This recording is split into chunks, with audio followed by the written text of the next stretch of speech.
From Mulcahy Field in beautiful downtown Anchorage, Alaska, it is game number 32 for the Chugiak Eagle River Chinooks. Tonight they pay a visit to their big city rival, the Anchorage Glacier Pilots, for the final time this season. I'm Garrett Mansfield. Alongside me is Andrew Alex. We'll hear from Andrew in a moment.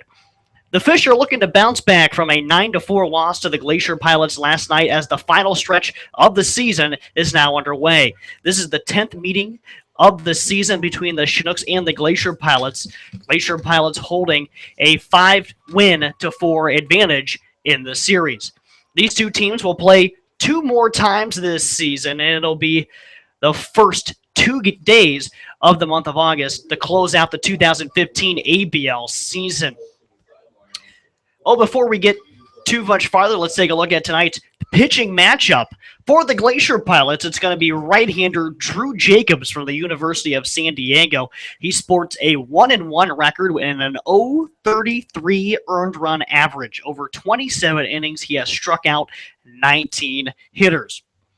And on the hill for the Chinooks, it's going to be right-hander Lucas Hamelink from Hillsdale College. Lucas has a 1-2 record, an ERA of 4.35. Now let's meet tonight's starting lineups, brought to you by BP, powering Alaska's future. First, for the visiting Chinooks, a team hitting .232 throughout the Alaska Baseball League and averaging 3.6 runs per game. Leading things off from the Ohio State University is Jacob Probst. Hitting second, playing third base tonight, is Patrick Cromwell from Santa Ana College. UAB's Matt Ferruta will DH and hit third. Batting cleanup is the center fielder, Cameron Baranek from Santa Ana College as well. Hitting fifth, doing the catching, is Tyler Boxwell from Stephen F. Austin. West Virginia's Caleb Potter will play left field and hit sixth. Batting seventh, UAB's Holt Davis, playing first base tonight. And then from Lipscomb at shortstop will be Hunter Hanks. He will hit eighth. And batting ninth, the second baseman from Wayland Baptist, Will Bass. On the flip side for the Glacier Pilots, as they will come out hitting .210, averaging 3.3 runs per game. They're managed by Darren Westergaard. Leading things off in center field from UCF, Luke Hamblin. Kyle Watson, the shortstop from Ole Miss, will hit second. Hitting third in left field from Oregon State is Jack Anderson. Kevin Veers from Fresno State is the first baseman. He'll bat cleanup. Batting fifth, the third baseman, Adalberto Carrillo. He is from USC. Joe Wainhouse, he's the designated hitter. He's from Ole Miss as well. He'll hit sixth. Hitting seventh from the University of Central Florida, Eugene Vasquez. He's going to play right field. Batting eighth is the second baseman, Corby Bates, also from Fresno State. And rounding out the order from the University of Virginia and catching is Justin Novak. Now for the Chinooks and the Glacier Pilots, they are basically out of the race. They're mathematically eliminated from postseason play. The Miners clinching the National Division just last night with a win over the Gold Panthers up in Fairbanks. They're back at it again tonight. That's the only other game in the Alaska Baseball League. The Bucks and the Oilers were supposed to play, but that game has been postponed due to the rain in Kenai. Well, we are getting ready for the national anthem here in Anchorage, so we're going to step aside for the national anthem, and then the first pitch will be right after this quick break on your home for Chugiak Eagle River Chinooks baseball.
And welcome back to Chugiak Eagle River Chinooks baseball tonight. The Chinooks and the Glacier Pilots having the final game between what the Glacier Pilots will host in Anchorage this year. They'll hit the road for the remainder of the schedule. And the last time the Chinooks will be in Anchorage as well. Hello, I'm Garrett Mansfield. Andrew Alex along with me. Chinooks looking to bounce back from a 9-4 loss at the hands of the Glacier Pilots last night and even back the season series. Yes, Garrett, and such a key matchup here tonight between the Chinooks and the Glacier Pilots. Only 3 games remain between these two ball clubs, and it has been a tightly locked race between these two squads all year. You know, you'll have your games where a lot of them were pitching dominated. You had your 1-0 type games, your low-scoring pitchers duels, and occasionally you had your big blow-up games. But, with just about a week and a half left in the season, just one game separates these two clubs, and, they can't win the division, but bragging rights and pride still on the line between these two clubs, so it should be really interesting to see how the end of the season winds down.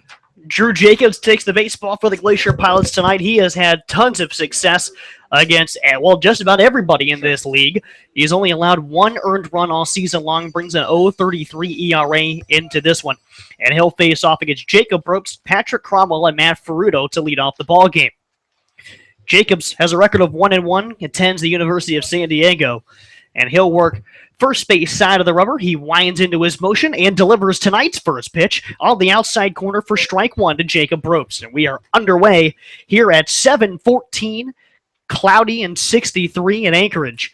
Here's the 0-1 pitch to Ropes, missing off the black away for ball 1 to even up the count. Chinooks wearing their red tops, navy letters and numerals, Chinooks across the chest. The 1-1 pitch from Jacobs misses away. Chinooks also sporting the road gray pants, though, or digital camo hats, the same as the Glacier Pilots. Here's the 2-1 offering from Jacobs. That is going to be on the outside portion to even the count back at 2-2. But the Glacier Pilots in their uniforms, all white today. And the Los Angeles Dodgers look to them, script Pilots across the chest in blue, and the red numerals on the front corner panel. And there's a called strike 3 to Jacob Ropes, and that begins your ball game. So Drew Jacobs gets the Chinooks top hitter to strike out looking to lead off tonight's game. Patrick Cromwell will hit next, hitting an even 200 after last night collecting a 1-for-4 day from Santa Ana College. Here's the pitch from Jacobs. The first offering to Cromwell is downstairs for ball 1. Dimensions here at Mulcahy Field. 325 down the lines, 410 to dead center, roughly 390 to the alleys in both sides. The 1-0 pitch to Cromwell, missing under his elbows for ball 2. All turf surface on the infield, and that extends to about 10 feet into the outfield. The 2-0 pitch is in the zone to Cromwell, makes it a 2-1 count. And then all the way down the lines, the only natural grass part of this stadium is it's much of the outfield grass. Cromwell fouls back the 2-1 pitch. They even it up. 1 gone, just underway here in Anchorage. The Chugiak Eagle River Chinooks and the Anchorage Glacier Pilots, both teams mathematically out of it in the National League, so they cannot represent that half of the ABL in the top of the World Series. That misses away. 3-2 moves the count. The Matsu Miners ran away with the division, and it was theirs to lose. 24-7 they stand coming into play today. The Chinooks are 14-17, and the Pilots 15-16. And Cromwell hits a liner towards the third baseman, Adalberto Carrillo, and he makes the grab on the line for the second out of this first inning. And defensively for the Glacier Pilots, it's Kevin Veers at first, Corby Batesall will man second base, Kyle Watson over at short, Adalberto Carrillo just made the last catch at third base, Justin Novak doing the catching, and in the outfield, Jack Anderson at left, Luke Hamblin in center, and Eugene Vasquez will patrol right field.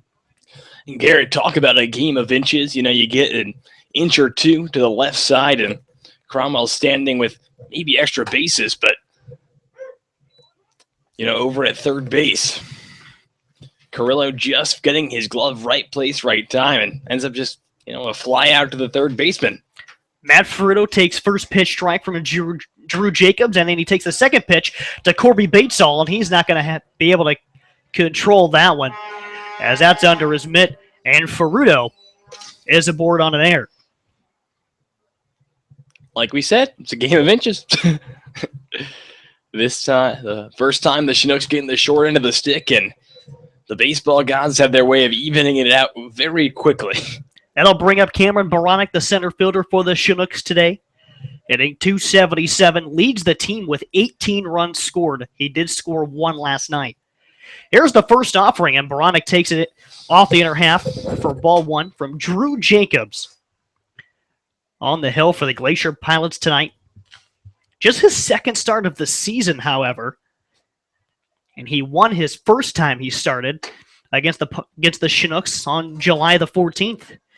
His 0-1, or his 1-0 that is, missing inside to Baranek, moves it to 2-0.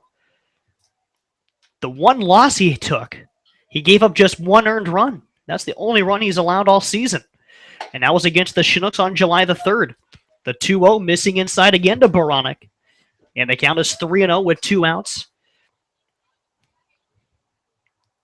Cameron Baranek missing much of the middle portion of the season.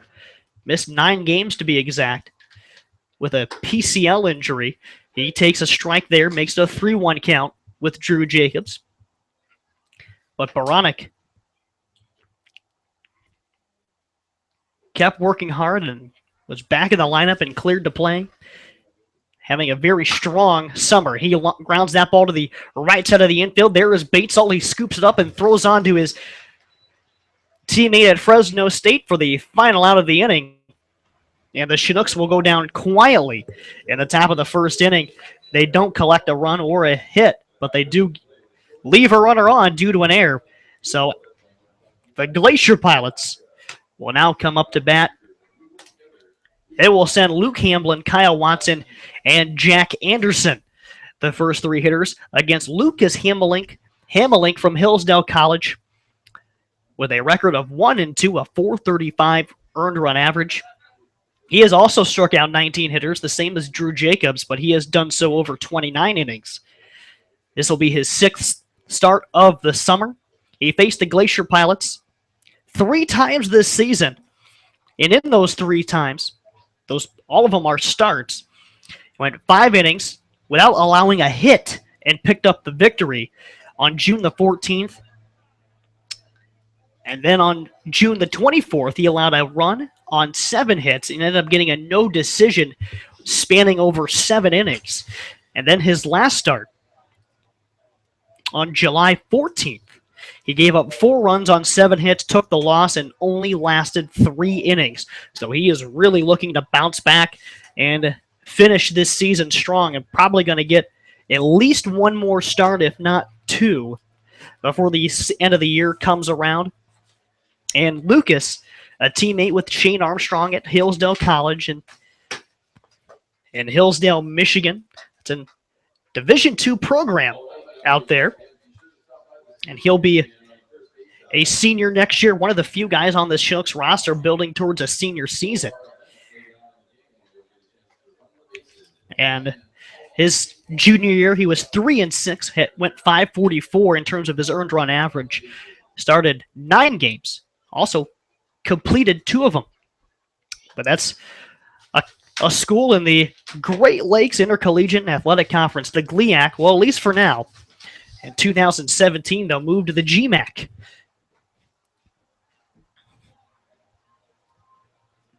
And now he'll get set to face Luke Hamblin, left-handed hitting center fielder for the Glacier Pilots, hitting .314. That leads the club by far.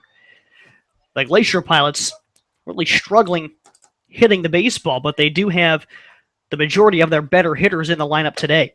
First offering from Hamelink is in the zone for a called strike. Hamblin at .314. Kevin Veers at 275. Eugene Vasquez at 283. Jack Anderson at 260. The 0-1 is fouled over to the left side and out of play. And Luke Hamblin, he'll transfer to the University of Central Florida this fall. He began his college career at Grayson. And he has had a fine summer for the Glacier Pilots. Also leads the team in stolen bases. Here's the 0-2 from Hamelink. And he goes away, ball one. Hamelink, fastball, changeup, cutter, slider, curveball.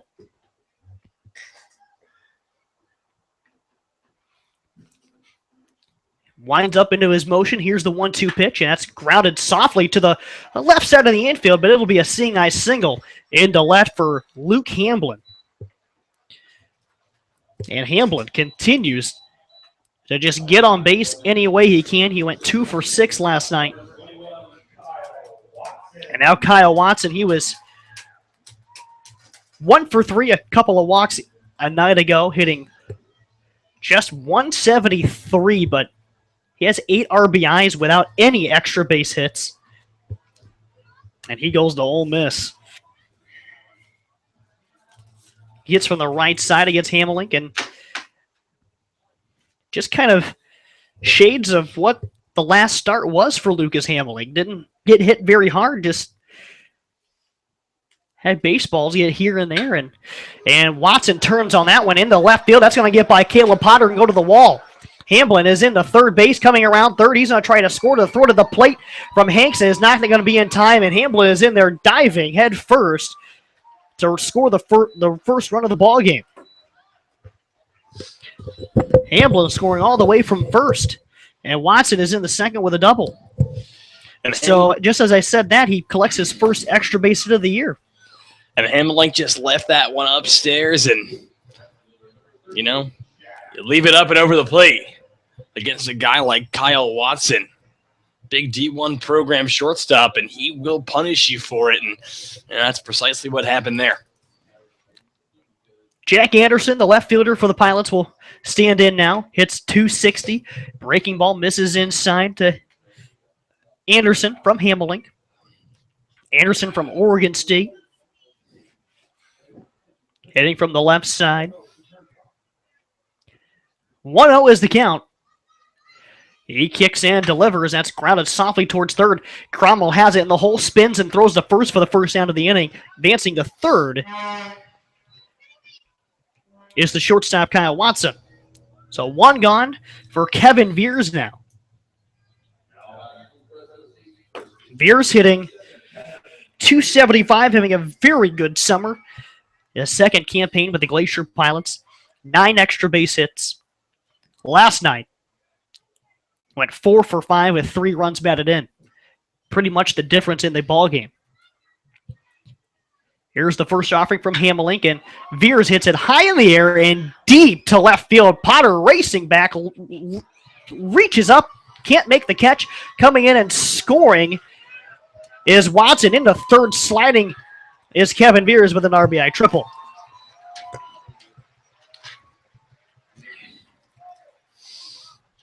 So Kevin Veers collecting now his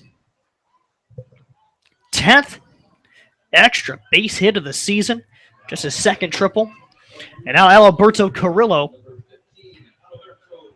well hit with just 1 out and a runner at third base, and Chris Beck makes an appearance in the first inning. This is never good. Like you said, Garrett, just shades of what we saw last start. Just he's leaving it up and over the plate, and the Glacier Pilots, not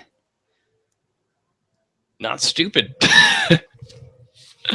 They will punish you for that, and that's just what's happening right here. And Carrillo will stand in from the University of Southern California. As a freshman, he only played in a handful of ball games, but he hit 245. Here's the first offering to Carrillo. Breaking ball hits the inside corner for a strike. And the key to success is, Hamelink, if you go back to his last start, he gave up all of his runs in the first inning. Then he settled in nicely. But that was only for 3 innings. And then Shane Armstrong took the helm and pitched probably one of his best appearances of the year. I believe it was 5 innings of shutout baseball. The 1-1 skips away from Boxwell. And coming home is Kevin Veers. Make it 3-0 Glacier Pilots. And now nobody aboard for Hamelink, so he can go back to the windup. 3 runs on 3 hits for the Pilots. And there's a strike from Hamelink. Moves the count to 2-2 against Carrillo.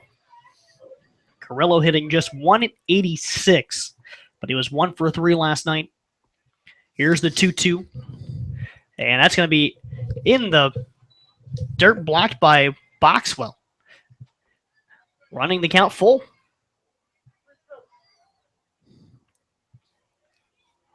Luke Hamblin led this inning off with a single. Kyle Watson doubled him home. Then Kevin Veers tripled him home. And that's hit in the air.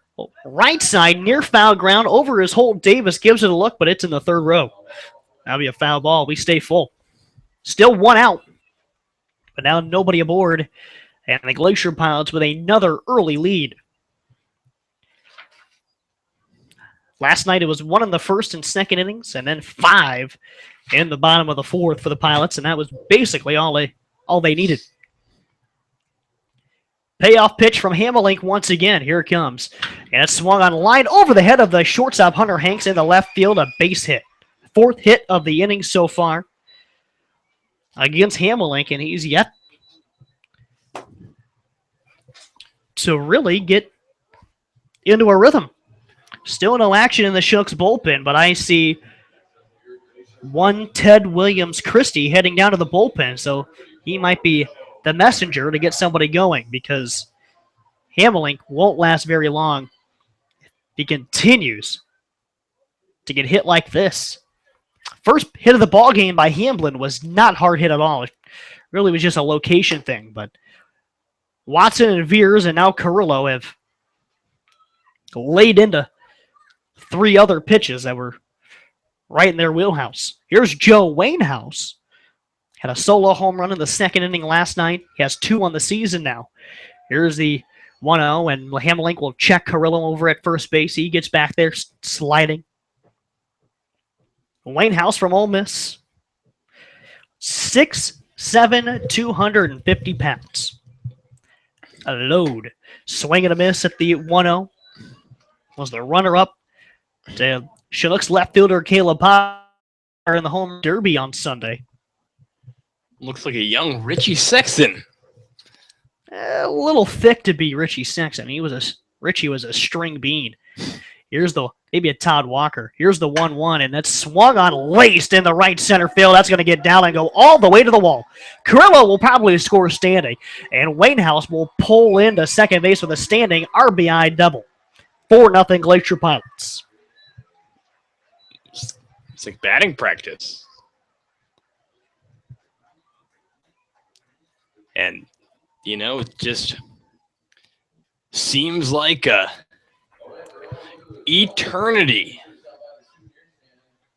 ago that Lucas Hamelink no-hit this Glacier Pilot team through 5 innings or whatever. And, he ended up only allowing, I think it was 1 earned run over the first 13 or 12 innings that he faced against the Pilots. And here he is, only able to make 1 out so far in this game. And just looks like a different pitcher out there for the Chinooks in Lucas Hamelink.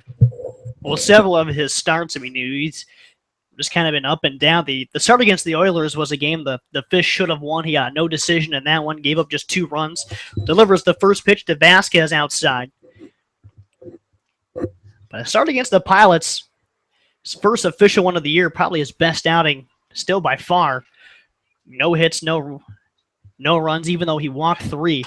The 1-0 fouled straight back by Vasquez. Makes it a 1-1 count.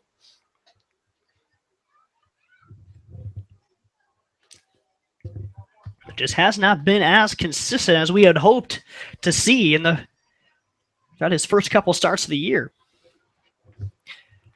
So here's the 1-1 to Vasquez. Inside and off the glove of Boxwell, but he is able to corral it. Wainhouse isn't going anywhere. Moves the count to 2-1. Vasquez hitting .283 at the plate. Already attends Central Florida, and he'll gain Lucas Hamelink, or Lucas Hamblin, excuse me. Here's the 2-1 from Hamelink, and that's hit a ton to deep right center. Vasquez that's going to land on the warning track. Wainhouse already rounding home, and he will score. We're going to have a relay throw to third, and it's not going to be in time. The throw is up the line. It is now 5-0 Glacier Pilots. Another triple from Eugene Vasquez. And to give you some perspective on how far that ball was, hit, it looks like Joe Wainhouse might have pulled a hamstring or something between second and third, and he just literally limped. He was walking the whole way. Yeah. 5-0 Glacier Pilots, still just one out. Here comes Taylor White. That's going to be it for Lucas Hamelink. 4 extra base hits, and Hamelink greets him halfway to the dugout. He knew it, and that'll be all for his day. He lasts all but 1 out and 7 batters. Tough night for Lucas Hamelink. Shane Armstrong, his teammate at Hillsdale, will trot in and take the baseball. And we'll step aside and take a quick break here as the pitchers will switch here for the Chinooks.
Shane Armstrong onto the mound.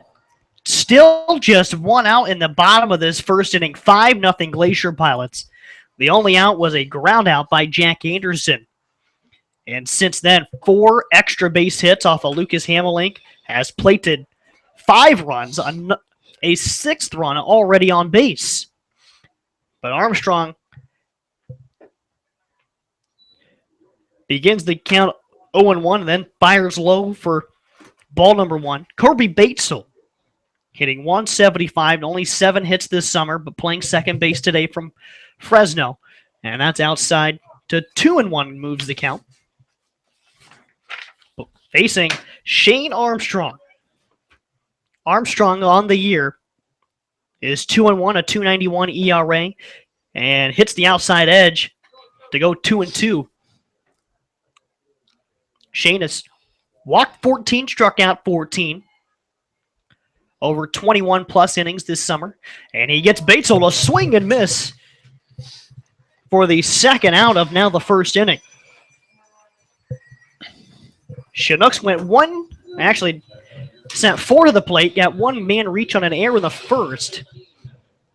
And now the Glacier Pilots have at least batted around so far.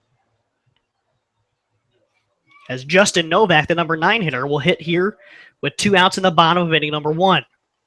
Armstrong, he comes set and delivers, and Novak fouls it off to the right side and out of play. The last time Shane worked in official ABL action was 5 innings in relief, gave up just 3 hits and struck out 3 against the Glacier Pilots here on July 14th. That's going to hit the outside corner for strike 2, and this is exactly what he does.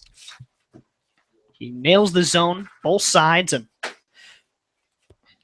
He always says he's not a power pitcher. He just has to do what he's got to do. And he gets Novak to swing and miss at that one. So Shane Armstrong called upon much earlier than you would hope to be as a reliever.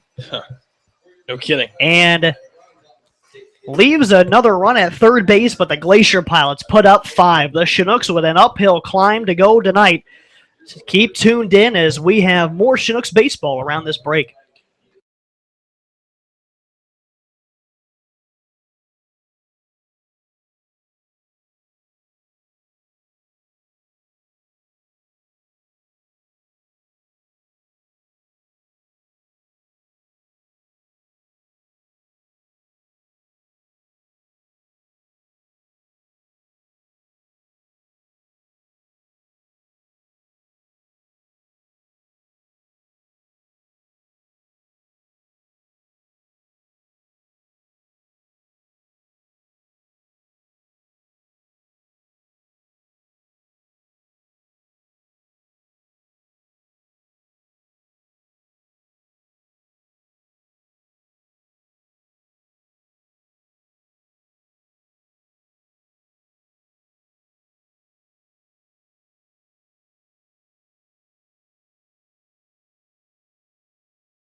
Tyler Boxwell will lead off the top of inning number 2 when he watches the first pitch from Drew Jacobs sail high and outside for ball 1. Drew Jacobs with a strong resume on the summer with just his second start of the season. And he fires the 1-0 on the inside part of the plate for a strike. But he has a comfortable 5-0 lead now as the Glacier Pilots offense scores 5 runs in the first. Off of 6 hits, 4 of them go for extra bases. Now it's 2-1 against Tyler Boxwell. Boxwell hitting .222. He was an all-star. Closed out the game at catcher. He fouls the 2-1 back, up and over everything behind home plate. And Boxwell had a chance to do something that he probably hasn't done since high school, and that was catch Brick Paskowitz. Here's the 2-2. And that's going to miss down and inside, move the count to full. Did he go in? Yes, the appeal at first base that he went around. So strikeout swinging for Tyler Boxwell. But that's the first out of the top of inning number 2. And Boxwell and Brick Paskowitz. Paskowitz probably one of the most pesky players in this whole league. Not a big guy, but man, he can pitch and man, he can play. First offering to Caleb Potter as he stands in. He torques one the other way towards right, and that's going to be caught head high by Eugene Vasquez out in right field. So quickly, 2 outs for the Chinooks in the top of inning number 2. And Paskowitz leading the league in saves, near the top in the league in hitting as well. And he and Tyler Boxwell played on the same summer team back in high school. Here's the first offering to Holt Davis, hitting here with 2 outs, and he takes strike number 1. Holt hitting .193, but does have 7 RBIs, so runners in scoring position, he's been pretty good. Here's the 0-1 outside, moves the count to 1-1. Drew Jacobs, and he has pitched so well this summer. ERA at .33 coming into play. Gets Davis to wave and miss at a changeup. He goes to the University of San Diego, a West Coast Conference program that's produced Zach Walters and Chris Bryant. And that one's in the zone, called for strike 3, dropped third strike on the first base. No problem. Davis was already headed back to the dugout. So that's the end of the Chinooks half of inning number 2. as they are held off the board yet again with a 5-0 lead for the Glacier Pilots.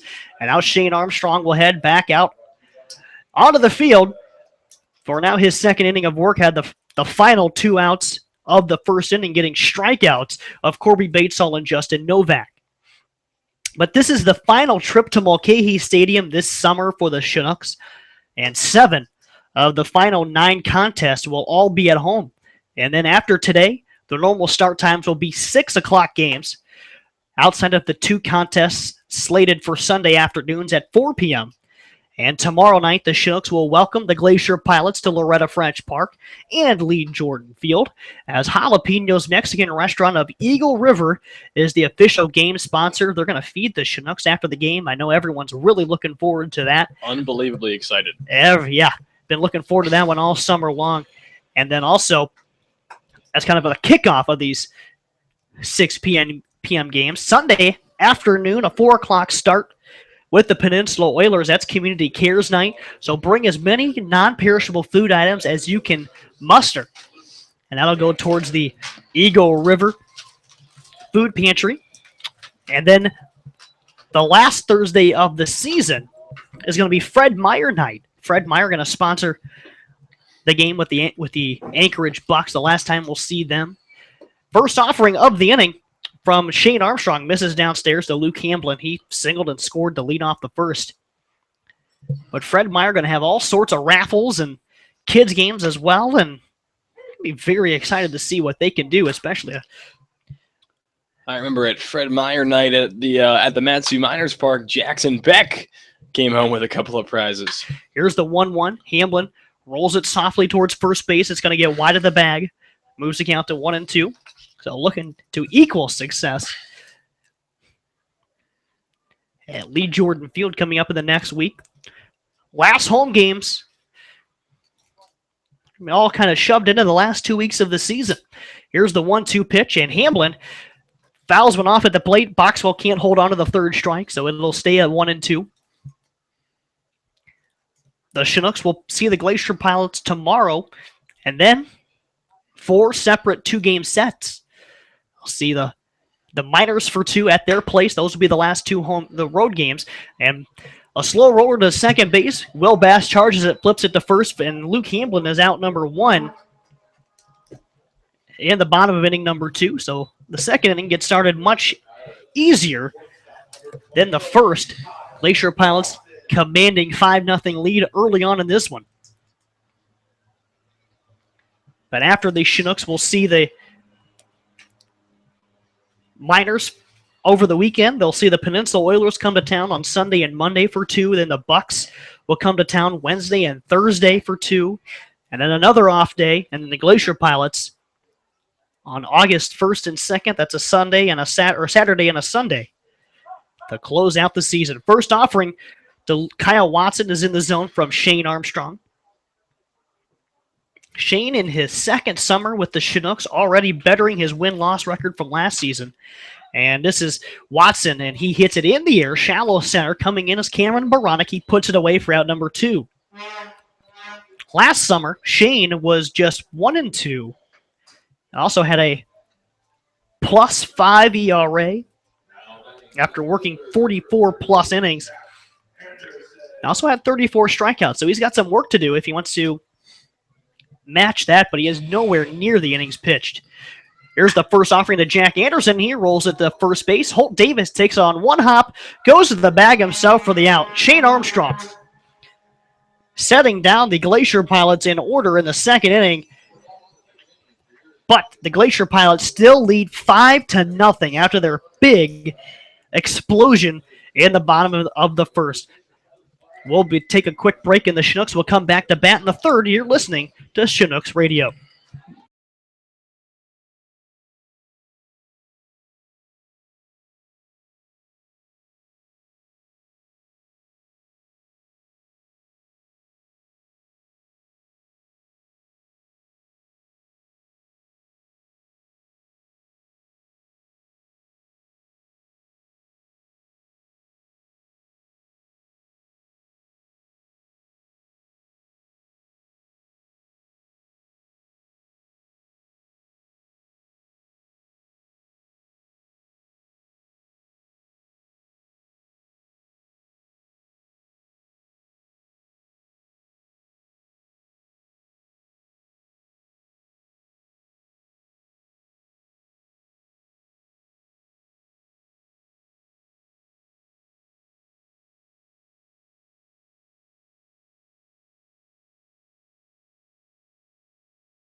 Hunter Hanks will lead off the third for the Chinooks as they trail 5-0. They're going to have an uphill climb. And this is no Mount Baldy. This is a Denali of a hill. 5-0 deficit after 2. Hunter Hanks takes first pitch strike. Hanks hitting 179, playing for Lipscomb in Nashville. He watches that one go high and outside, a 1-1 count now. Has 6 RBIs and only 6 walks. His on-base percentage is at .245. Here's the 1-1 fouled off at the plate, but he plays good defense at short, so certainly keeps himself in the lineup, but not very many shortstops do hit. Guys like Derek Jeter, Troy Tulowitzki are exceptions to the norm, especially for middle infielders. That's going to be on the outside corner for a called third strike, and that's how the first inning gets underway.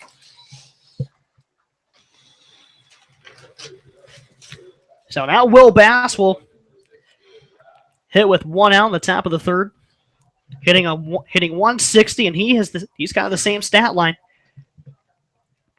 in terms of averages, but he has 17 hits. Just a handful away from the team lead, and that's a big swinging strike to begin his at-bat with Drew Jacobs. The team lead is at 25, so he is 8 away from that, but he's hitting below 200, and he hits a weak chopper towards third base, and that will get out of play. So we count quickly to 0-2, and Drew Jacobs, with a 5-run cushion, almost has all the pressure off already in the third inning. 0-2 comes back inside, swing and a miss, drop third strike. Novak goes to first and completes the strikeout for the second of the inning. Drew Jacobs make it 4 strikeouts with 2 outs in the third.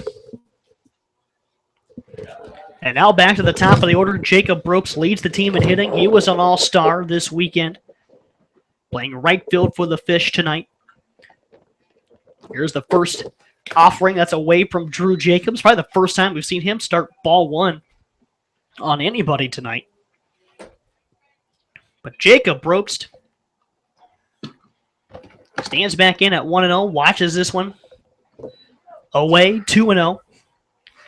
Ropes, one of the few bright spots in the order last night. He went 2 for 5, that is, the pair of singles. He bangs that ball foul right over the Glacier Pilots dugout near the beer gardens along the right side of things.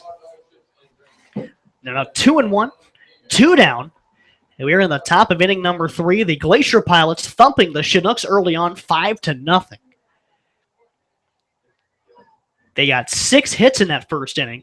And Bropes goes the other way and hits it through the hole on the right side of the infield for the first hit for the Chinooks this evening. And that's just what Jacob Bropes does. He hits the ball where it's pitched. Now he's just a grinder.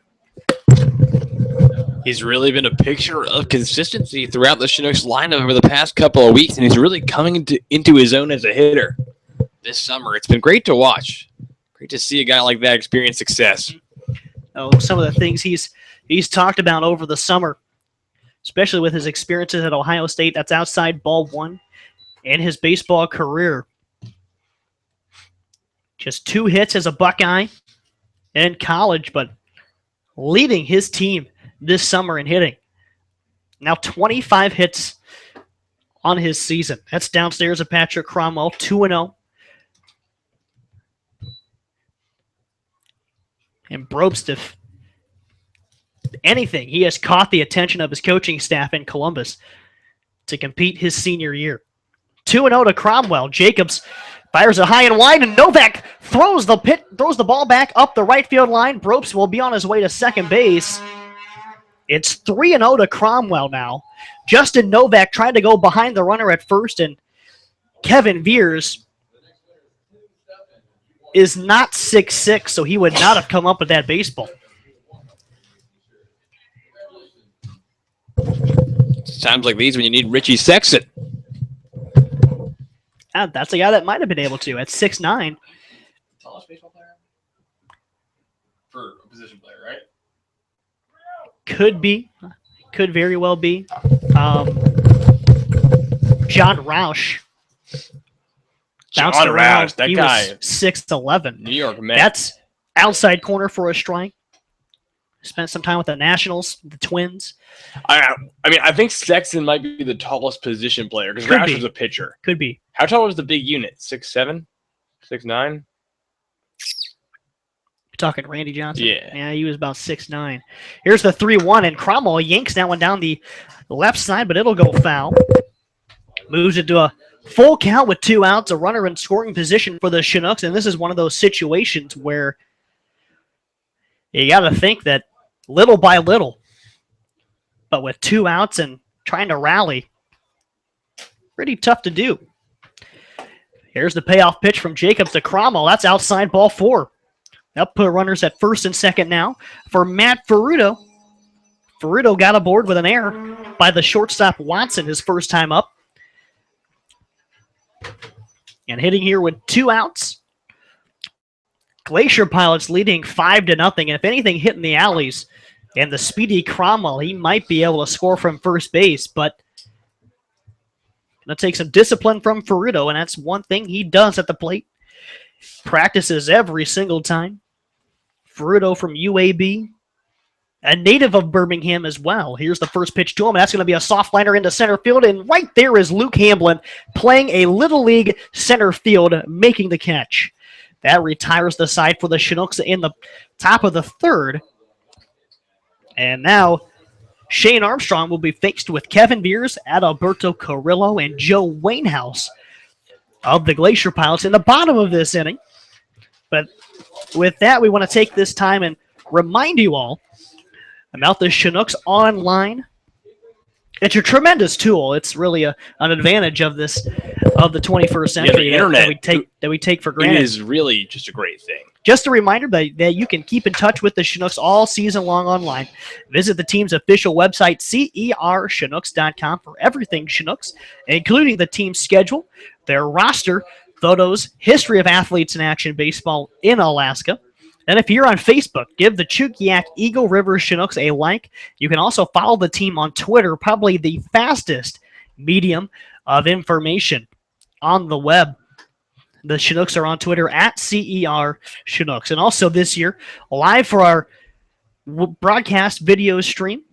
If you're on Google+, you can just add Chinooks Radio to your circle, and we'll be right there with our event each and every night. And if you're not, well, you can just go to cerchinooks.com, the main hub for the fish.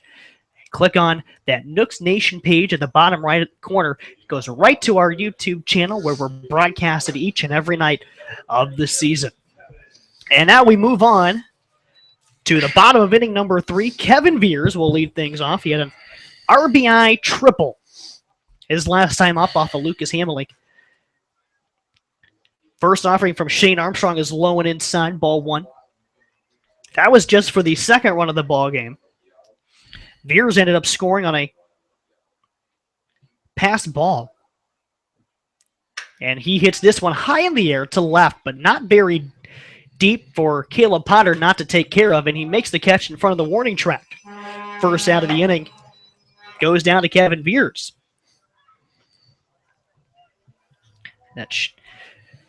Now Armstrong will be faced with Carrillo. He singled his last time up, started a whole nother rally.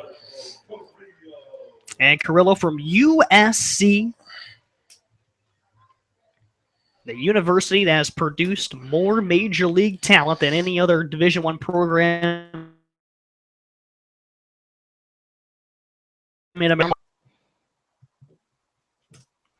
Armstrong leans in. Now he's ready. Here's the 1-0 inside, brushes Carrillo off the plate.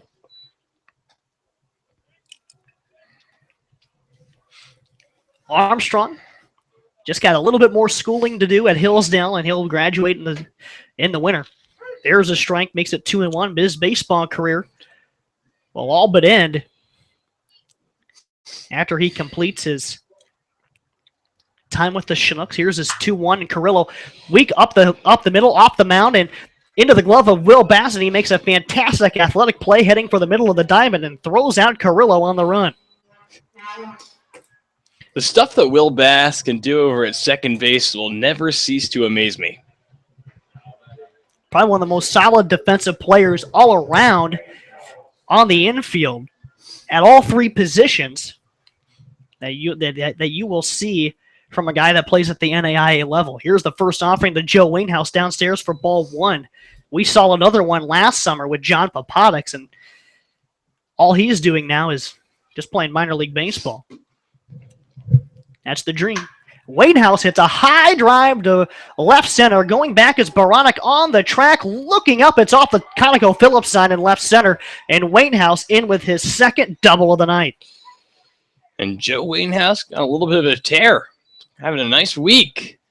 Good week to beat Joe Wainhouse. You're the runner-up in the home run derby on Sunday. And then yesterday with the home run. And now he's got a pair of doubles to start off the ball game today. Unreal the hitting he has done in this series, even though he struck out 3 different times last night. That's the downside to get out of this guy. Eugene Vasquez, right fielder. Triple his last time up. He'll stand in, has now 6 extra base hits this season. First offering from Shane Armstrong is on the outside part of the plate for a strike.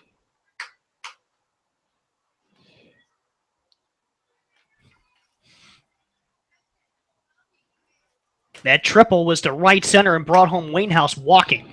And that's flared over the head of the third baseman, Patrick Cromwell, into shallow left field. That gets down for a hit. Advancing Wainhouse to third. Now 8 base hits for the Glacier Pilots tonight. A team that, before we started yesterday's game, was hitting just .203. They knock out 14 base hits last night, and they're already at 8 with 2 outs in the bottom of the third inning in this one. A roster loaded with talent. You know, if they can fire on all cylinders, it's dangerous, and we've seen what they can do. It's amazing how teams will play when the pressure is completely off. That's fouled off behind the plate. Pilots and Chinooks really have nothing left to play for other than respectable records and work on some personal things at this point. The Matsu Miners will represent their division in the top of the World Series. That pitch is low from Armstrong, makes it 1-1. So when the Pilots and Chinooks play each other on August 2nd, that'll be it for these two teams. Armstrong, 1-1 count on Corby Batesole. Here's the pitch. Rolled to second base. Will Bass fields it cleanly, throws on to first for the out, and that retires the side. But after 3, the Glacier Pilots 5, and the Chugiak Eagle River Chinooks nothing. We'll be right back after this quick break for more Alaska Baseball League action here at Mulcahy Field in Anchorage. You're listening to Chinooks Baseball.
Back here for the top of the 4th inning, Chinooks trailing 5-0 to the Anchorage Glacier Pilots. Drew Jacobs' first pitch of the top of the 4th, outside for a ball.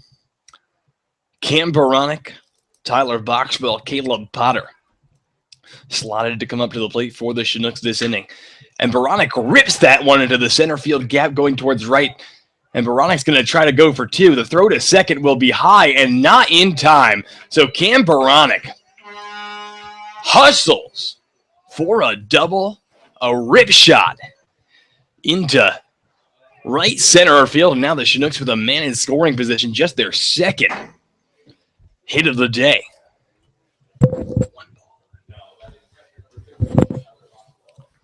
So now Tyler Boxwell going to come to the plate. Boxy, his first time up, he went down swinging. Boxwell comes into this game at .222 batting average. That's 7 RBIs, and he's got 4 doubles to his name. Jacobs looks back to Baranik at second. He deals. And that pitch just finding the outside corner of the plate for a called strike. Boxy out of Stephen F. Austin State University in Nacogdoches, Texas. The 0-1 from Jacobs, way outside. Fastball maybe trying to get Jacobs to chase. Trying to get Boxwell to chase, but no cigar there. The count evens up 1 ball, 1 strike. Baranik taking his lead over at second. The pitch from Jacobs. And Boxy rips that one into right center field. Coming under is Luke Hamlin, but that's going to drop. The throw to third to try to get Cam Baranik will be not in time, as Evelderto Carrillo could not hold on to the throw from center field. Luke Hamlin got it there, but on a hop, and Carrillo could just not hold on. So now, with nobody out here in the top of the 4th, runners at first and third for Caleb Potter. And Potter, of course, your home run derby champion, and what a time this would be to have that translate into the regular season. First pitch to Potter on the inside part of the plate, a called strike. 0-1 the count. Double from Cam Baranik and a single from Tyler Boxwell. Gotten this inning going for the Fish. The 0-1 from Jacobs. And Potter rips that one into left field. A base hit coming home to score is Cam Baranik. An RBI single from Caleb Potter puts the Fish on the board. The score now 5-1. Anchorage Glacier Pilots. That's just the second run earned all year off of Drew Jacobs, both coming from the Chinooks, and Caleb Potter getting a big RBI, his 4th of the year. Yeah, Caleb Potter not swinging for the fences there. He didn't need to. Just a nice line drive into left field over the head of Evelderto Carrillo, and that puts the Fish on the board. And now with nobody out, runners at first and second. Holt Davis to the plate. He takes the first pitch on the outside for a ball. He was showing bunt but pulled back. The 1-0 from Jacobs. And that one sails over the upstairs part of the strike zone. Evens the count up. 1 ball, 1 strike. Davis went down looking his first time up. His numbers on the year, a 193 batting average, 7 RBIs. And Davis grounds that one to the third baseman, Correa, who tags Tyler Boxwell going to third, but overthrows Kevin Veers at first. So after getting Tyler Boxwell on the tag as he tried to advance to third, Holt Davis on with a fielder's choice.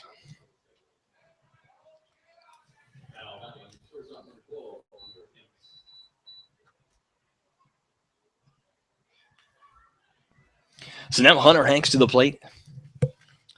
Runners at first and second with 1 out. The Fish trail 5-1, and Hanks grounds the first pitch to the first baseman, Kevin Veers, who goes to second for 1. The throw to first for 2 will be not in time, and that sails past the first baseman, Kevin Veers, coming home to score Caleb Potter. So everyone is safe on the error over at first base, and that brings Caleb Potter home to score. Holt Davis actually out at second. The umpire with the late indication there. But an RBI, fielder's choice, or we're going to call that an error? It's still a fielder's choice, but the error is at first on the double play. All right, so Caleb Potter comes in to score, and now the score is 5-1 to 2 Anchorage Glacier Pilots. Will Bass to the plate. Hunter Hanks over at first. Uncharacteristic. Blow-up inning. Not a blow-up inning per se, kind of not exactly what we saw in the bottom of the first, but not Drew Jacobs-like in any way. And that pitch to Will Bass fouled off right off his kneecap. So Bass behind in this count 0-2. His first time up, he went down swinging. Trying to keep this inning alive as the Chinooks showing signs of life here in the top of the 4th. The 0-2 pitch. And that one skips past Justin Novak on the outside. So Hunter Hanks advances to second. And now 1 ball, 2 strikes with 2 outs on Will Bass and another runner in scoring position for the Chinooks. Hunter Hanks on second. 1 ball, 2 strikes the count. Drew Jacobs looks to the catcher Novak. Looks back to Hunter Hanks at second. He delivers, and Will Bass with the chopper over to second base. The throw to first will be in time. And that's going to retire the Chinooks in the top of the 4th. But the Fish, 2 runs on 3 hits, 1 man left aboard. And we are in the middle of the 4th, and the score 5-2 in favor of the Anchorage Glacier Pilots.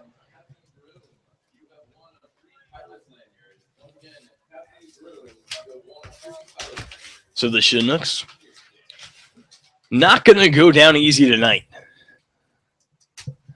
And that's exactly kind of what they need to do here. They need to crawl their way back into this ball game. And, me and Garrett talked off air about what they would have to do to win. And I said, run up Jacobs' pitch count. Even better. Get 2 runs off of him. And then when you get to the more vulnerable Glacier Pilot bullpen, you give yourself a chance to win, but Shane Armstrong is going to have to be lights out. Keep the Fish in this ball game.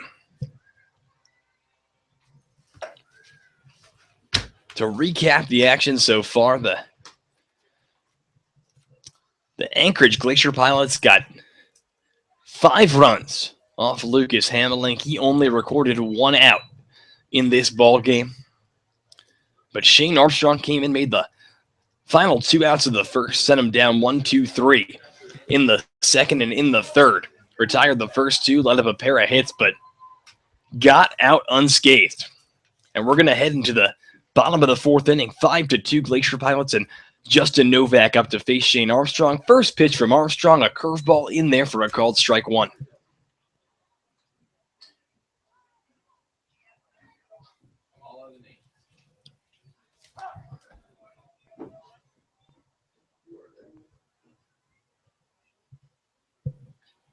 Nothing in 1 the count. Justin Novak from the University of Virginia. And he swings and misses, actually looks like he got a very little piece of that on a foul tip, but nothing into the count. On the catcher from the University of Virginia, Justin Novak's got a championship ring to his name. And he hails from Tokyo, Japan. How about that? The 0-2 pitch from Armstrong. Swing and a miss. Drop there, strike from Boxwell, but he tosses it over to Holt Davis at first for the out. So Shane Armstrong gets Justin Novak swinging for the 2nd time. And now,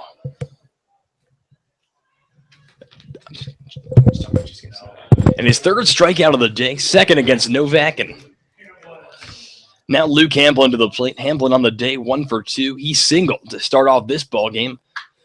First pitch to Hamblin, foul ball down the first base line. Then he went down on a 4-3 ground out back in the 2nd.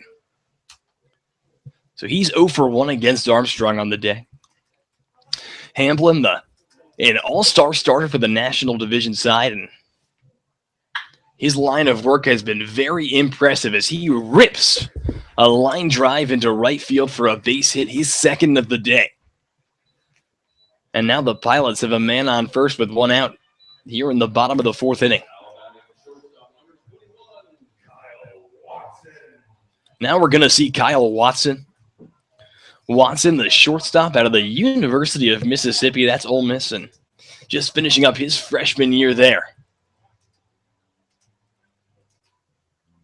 The numbers for Watson not too impressive. His freshman year, and Ole Miss not having the season that they had back in 2014 when they got all the way to Wichita for the College World Series. Oh, Omaha. Ooh, brutal mistake on my part. Is Wichita where they do the NBC World Series? Maybe. I feel like I have some justification for that mistake. Regardless, 1-0 the count. Armstrong with the fastball on the inside corner of the plate for a called strike. Evens the count up 1-1. Luke Hamplin over at first taking a big lead. That's a guy that can steal a base, and the Pilots have stolen their share of bases all throughout the season. 51 to be exact. Compared to the Chinooks 30. And that's first place in the Alaska Baseball League in stolen bases. 1-1 the count. The pitch from Armstrong, and that missing on the outside. Brings the count to 2-1. Watson, his numbers on the year, a 173 batting average coming to this game, 8 RBIs. But he picked up RBI number 9 back in the first with an RBI double, and he's going to foul that one back, even in the count up. 2 balls, 2 strikes with 1 out here.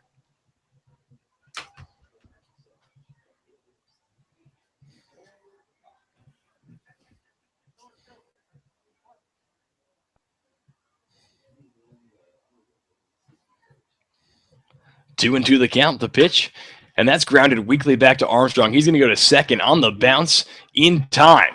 Hunter Hanks scooping it up there on the hop. Weird throw from Armstrong. But he gets the lead runner in Luke Hamplin, and now Kyle Watson over at first on with the fielder's choice. And he stands at first with 2 down. Here in the bottom of the 4th. Glacier Pilots lead 5-2, and Jack Anderson, the Oregon State Beaver, to the plate. Anderson 0 for 2 on the day. Pair of groundouts represent his work so far. And Anderson, Batesel, and Novak, the 3 Glacier Pilots who do not have a hit so far in this contest. 1-0 the count to Anderson. The pitch from Armstrong, that's up and away. Ball 2.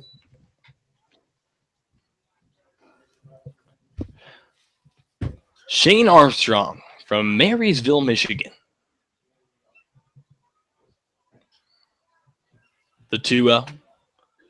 And that one finds the strike zone on the outside part of the plate, brings the count to 2-1.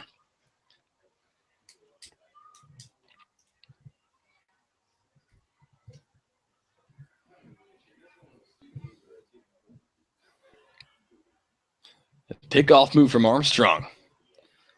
Not in time to get Kyle Watson over at first.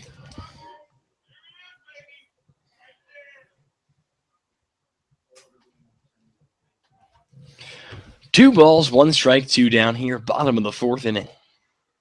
The pitch. And that one finding the outside corner of the plate on the breaking ball. And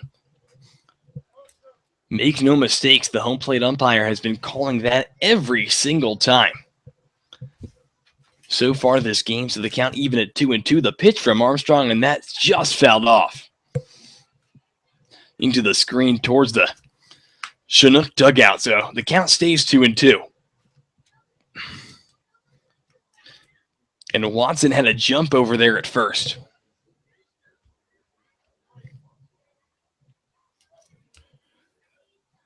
The Pilots looking to tack on a couple more with their lead being trimmed to 3 in the top of this inning. And the 2-2 from Armstrong up and away, ball 3.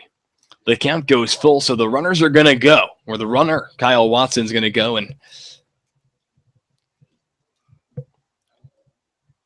anything into the gap could score Watson. The runner goes, and that one, a foul ball towards the Chinook dugout, so we're going to try again. The count stays full. 3 balls, 2 strikes with 2 outs. Kyle Watson over at first. The Glacier Pilots with a 3-1 lead.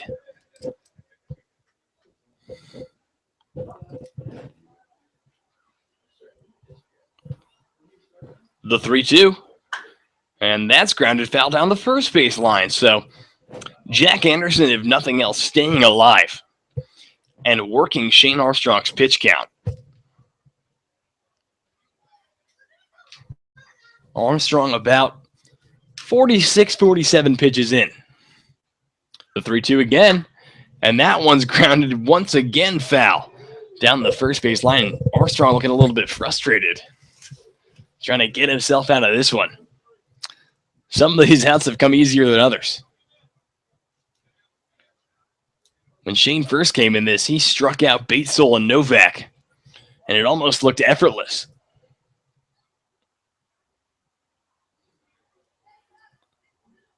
The 3-2. And that one just missing on the outside, ball 4. So Jack Anderson trots over to first with a walk-in.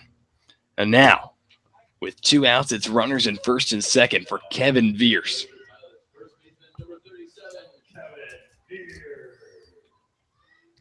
Veers, a very dangerous hitter.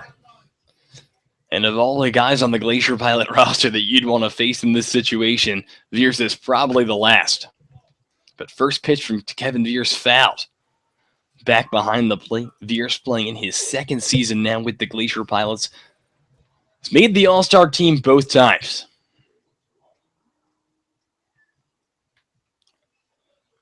Here comes the 0-1.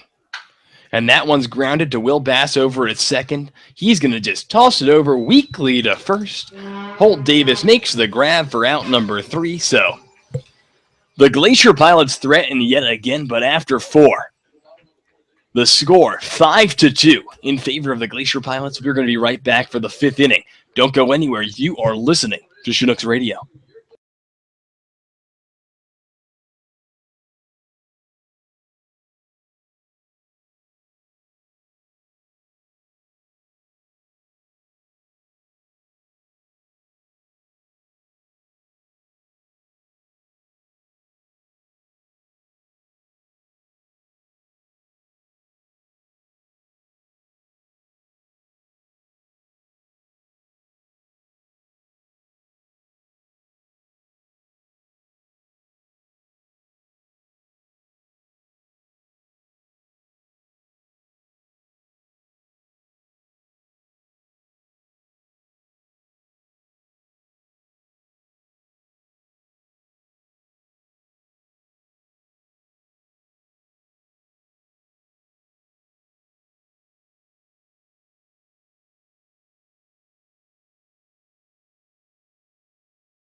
Back here for the top of the 5th inning, the score 5-2 Anchorage Glacier Pilots, and back to the top of the order for the Fish with Jacob Brooks. First pitch to Brooks, fouled back towards the press box.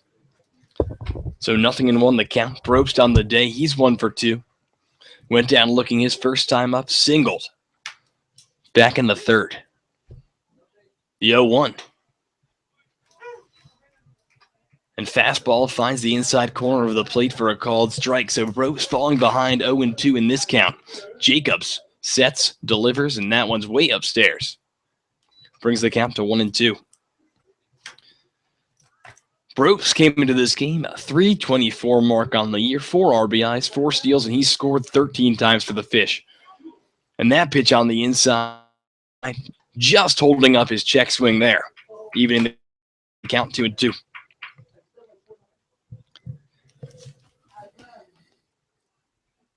The pitch, and swing and a miss, strike 3, dropped in the dirt by Justin Novak, but he tosses it over to Kevin Veers for the out. So now the second strikeout of the day for Jacob Brooks, and 1 down for the Chinooks here in the top to the 5th inning. So now Cromwell is going to come to the plate for the Fish. Pat is 0 for 1 on the day. Drew a walk back in the third, flew out back at the top of the first. First pitch to Cromwell, and that's on the outside. Breaking ball missing. 1-0 the count. The California kid comes into this game, 200 batting average, 9 RBIs. The pitch. And now that one's on the inside again, so Pat getting ahead in this count, 2-0.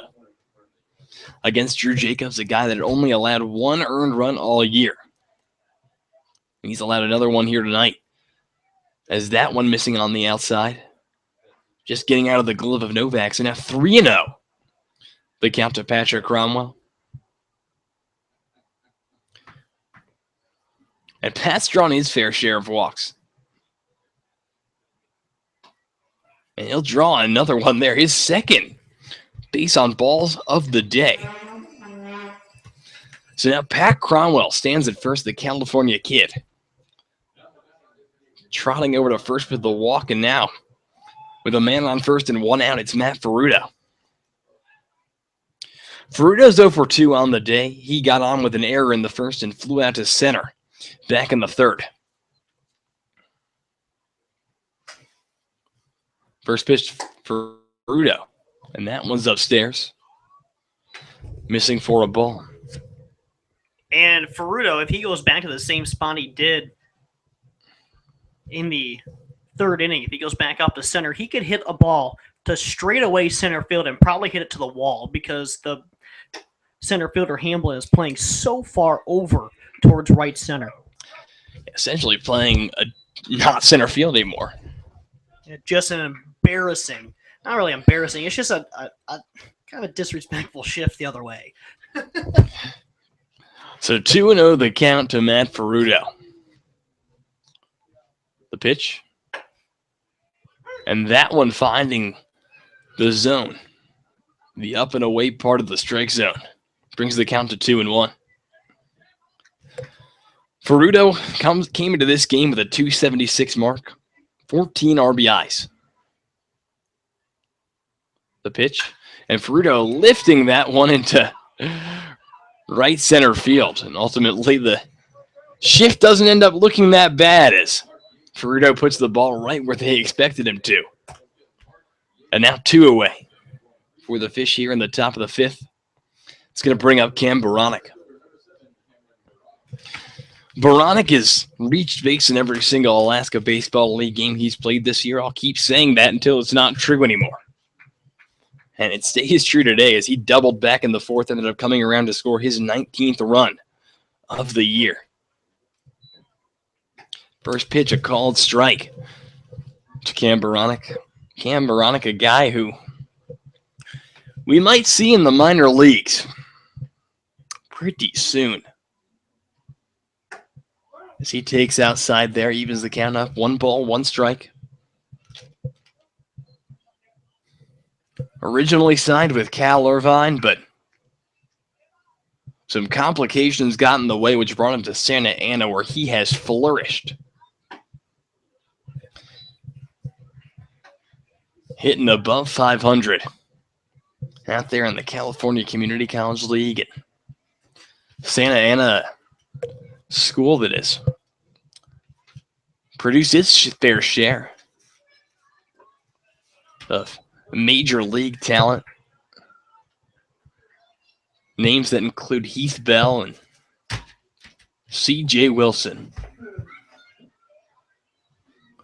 So the count evens up. 2 balls, 2 strikes with 2 outs. Patrick Cromwell over at first. Cam Baranek awaits the pitch from Jacobs. He deals, and that one finding the outside corner of the plate. They're saying Cam Baranek went. Strike 3, and that's going to retire the side for the Fish. So the Fish with no runs on no hits and 1 man left aboard, and we are in the middle of 5, and they still trail 5-2 to the Anchorage Glacier Pilots here at the final game that they will play at Mulcahy Stadium this season.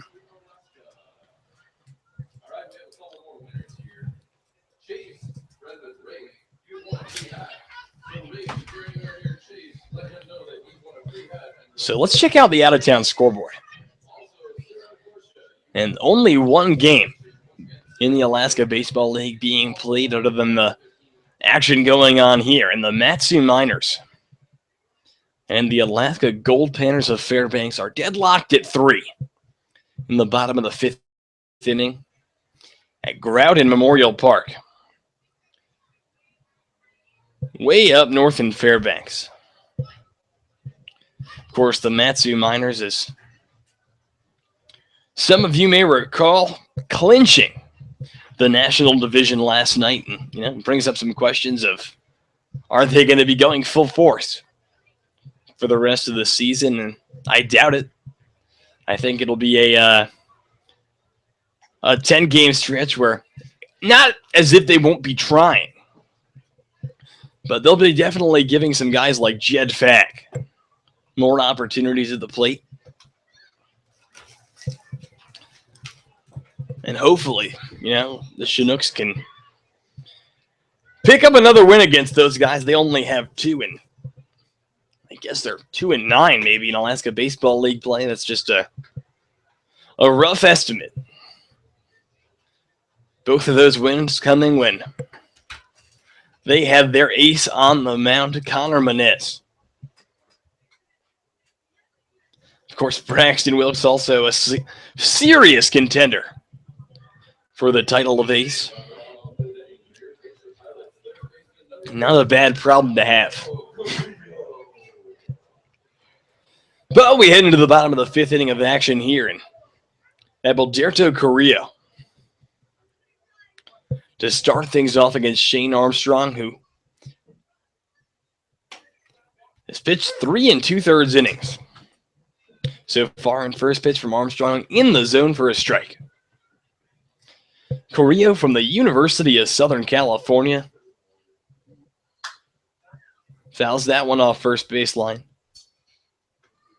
Randy Johnson, Tom Seaver, Mark McGuire. Just to name a few Southern Cal guys that have come up through the Alaska Baseball League and swing and a miss there, but actually it looks like he may have gotten a piece of it. So the count stays 0-2.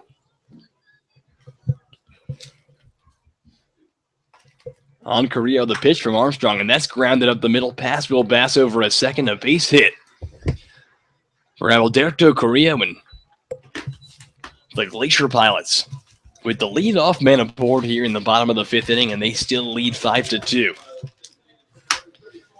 in this ball game. So now Joe Wainhouse to the plate, and what a day Joe Wainhouse has had so far. 2 for 2 with a pair of doubles and an RBI. Also came around to score.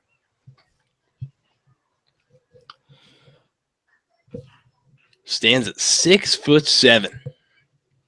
Just an intimidating presence out there on the baseball field. Here's the 1-0 from Armstrong. And that one finds the zone. Evens the count up, 1-1 strike. Wainhouse, a Washington native. He played some high school ball with Michael Fairchild. Here comes the 1-1. And Wainhouse lifts that one into left field. Under it is Caleb Potter to make the grab. So no 3 for 3 for Joe Wainhouse. He flies out to left. And now with one away and a man on first, it's going to be Eugene Vasquez. Vasquez on the day, 2 for 2. He's got a triple and a single to his name. If he gets a double or a home run here, we'll start talking cycle.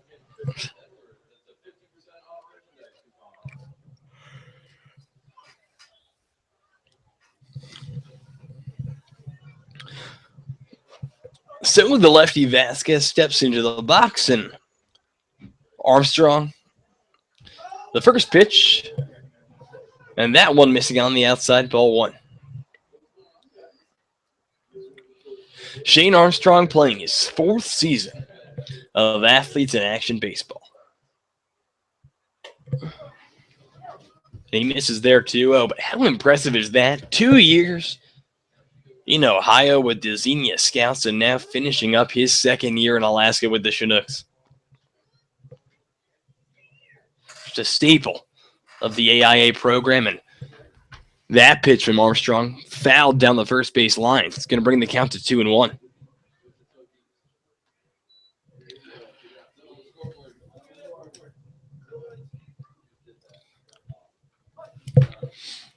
So Armstrong getting ready. Looks over at first. He delivers. And that one's fouled off, this time left field side, way out of play.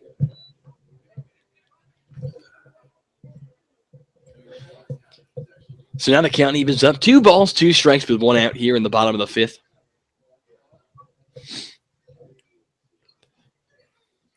Five to 2 Glacier Pilots. Pickoff attempt from Armstrong. Not nearly in time.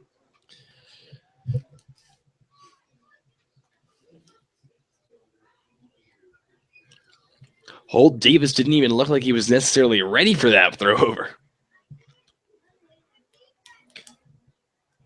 So here comes the 2-2.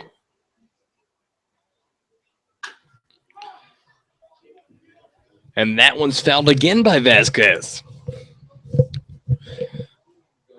So the right fielder, Eugene Vasquez, causing all kinds of trouble for the Fish today. 2-2, and now just a never say die at bat for the Central Florida tonight.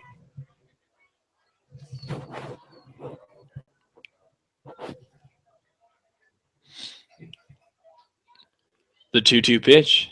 Swing and a miss, strike 3. The 4th strikeout of the day for Shane Armstrong. He gets Eugene Vasquez swinging. And now 2 down with a man on first here in the bottom of the 5th inning. And Corby Batesel is going to come to the plate. Batesel's 0 for 2 on the day.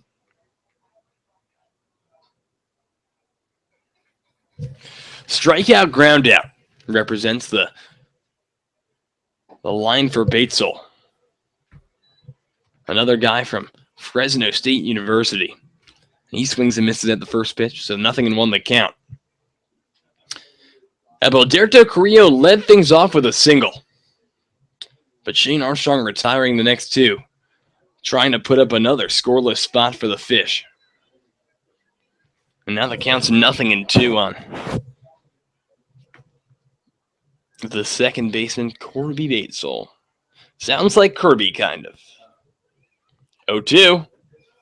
And a check swing there. That gets past Boxbell, and Carrillo's going to advance over to second base. And now a runner in scoring position for the Anchorage Glacier Pilots. Glacier Pilots are going to try to get some insurance. And why wouldn't they? The 2 runs that the Fish could have got back in the 4th could have been much, much more. The ball bounces in a few different directions. But Batesel staying alive here. Fouls that one off.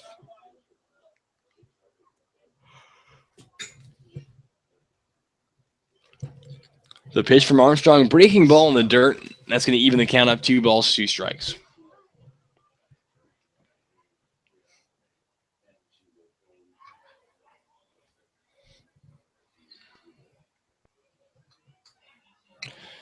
The pitch. And Batesel just getting a piece of that one foul. Couldn't even hear it. Looked like a swing and a miss, but the umpire says he just nipped that one. And this count continues. 2 balls, 2 strikes, 2 outs, runner at second. 5-2 Pilots.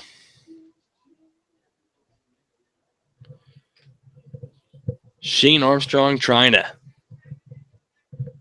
keep the Fish alive in this ball game. The pitch. And that one missing upstairs, so the count's going to go full.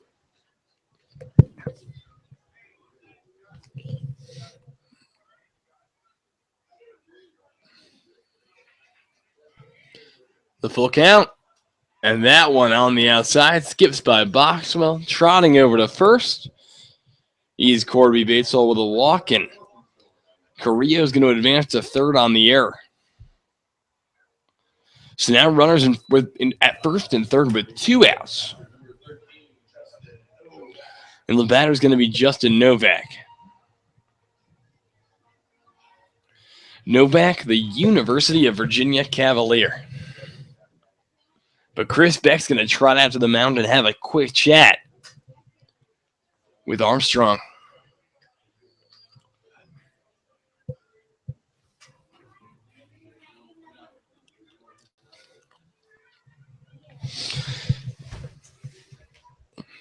And you got to give some credit to Shane Armstrong. It's got to do something to your psyche to come in as the guy who replaced your roommate, your friend who just let up 5 runs in the top of the first with only making 1 out.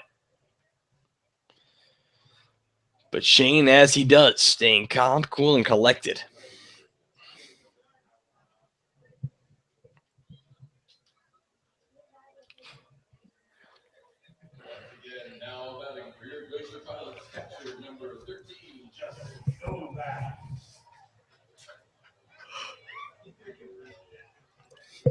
Justin Novak is the batter.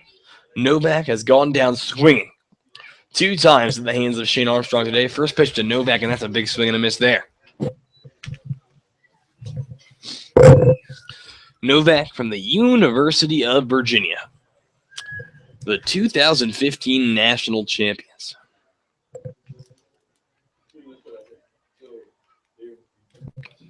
A 1. And that one's fouled back into the screen right away there by Novak. So Shane Armstrong's got him in a position where he would love to be in. Ahead 0-2 on a guy that you've already struck out twice.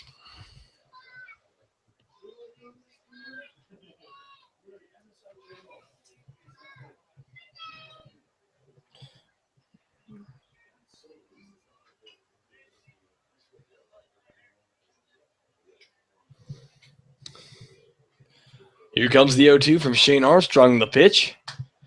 And that one's fouled off there by Justin Novak. It seems like this inning will never say die. 5-2 Glacier Pilots is your score. The Pilots with 5 runs off 10 hits. The Chinooks with 2 runs off 4 hits.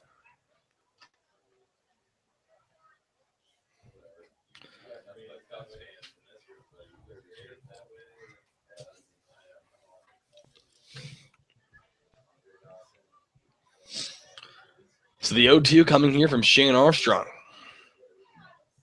The pitch. And that one's fouled off yet again by Justin Novak.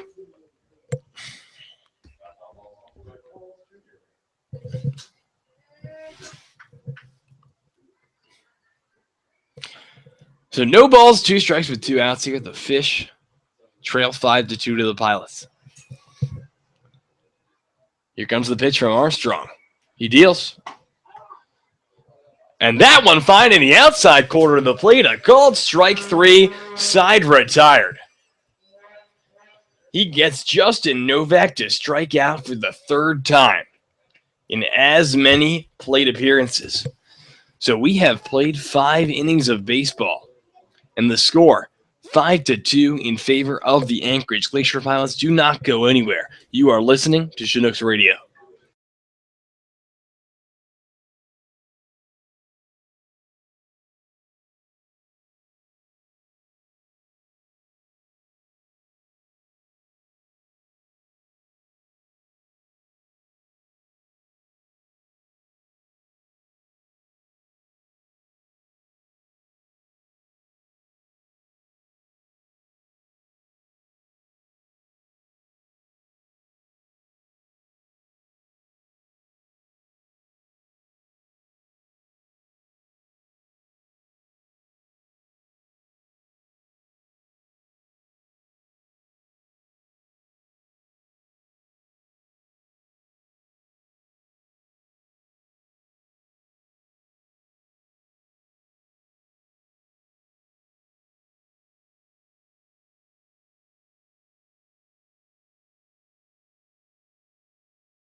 And to the top of the 6th inning we go.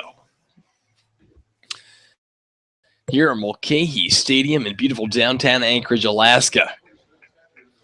And the score right now, 5-2 in favor of the Anchorage Glacier Pilots after 5 innings. First pitch to Tyler Boxwell is hit sky high into the outfield. Looks like it's going to go into fair territory. And it's going to land in about the 3rd row of the seats. Jack Anderson jokingly trying to make the diving grab there. Trying to look Jeter-esque. But absolutely no shot.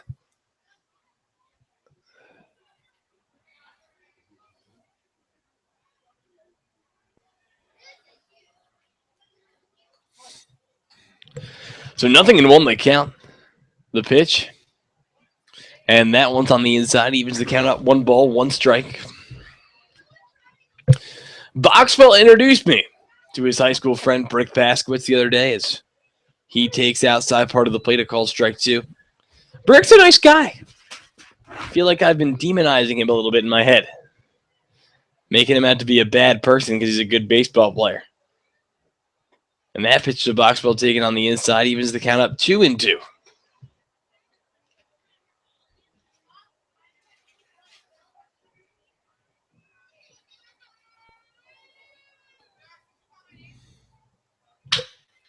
And that's grounded sharply. And it's buffed by the second baseman, Carson Kreitz, and that's going to sail past the first baseman, Kevin Veers, and that just hits, actually, Tyler Boxwell in the leg. The only thing stopping that from potentially turning into extra bases.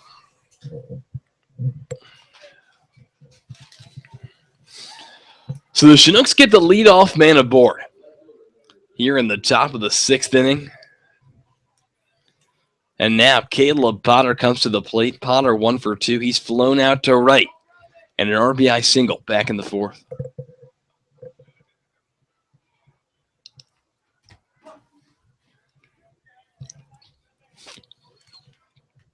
So Potter stepping in. The first pitch to him. Taken on the outside, ball 1.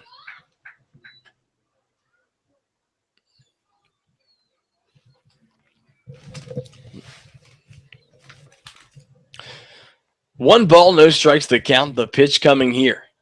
He deals. And that one's lifted into the right center field gap for a base hit.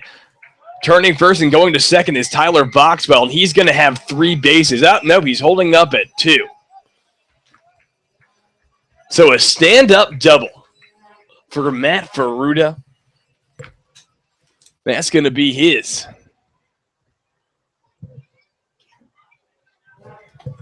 You said Ferruda, it's Potter. Oh, Potter. Woo! Telling you, ladies and gentlemen, sleep at night. Caleb Potter, though, now. A stand-up double. And that's kind of embarrassing because I live with Caleb Potter. He's not going to let me forget that one. But now Caleb Potter standing at second with a double. And that was actually eerie of Caleb Potter's double that he had just a couple of games ago. Same spot. And, same spot actually that he put it in Fairbanks. I was thinking Matt Ferruda because of the gap. Thought that regardless, doesn't matter. So now runners at first and second. And the tying run in Holt Davis at the plate. And Davis rips that one down the third base line, and that's going to get past the third baseman, Correa. It's going to stay fair. Coming home to score is Tyler Boxwell. And I don't even know what the call is. The umpire and Taylor White having a chat, so I'm going to guess that he's saying that the ball went foul, but that ball was absolutely fair.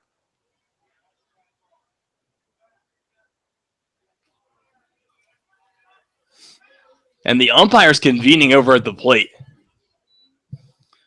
But that was a fair ball down the third base line, right out the bag, and it was just buffed by Carrillo and sailed into center field. But the umpires are going to say that was a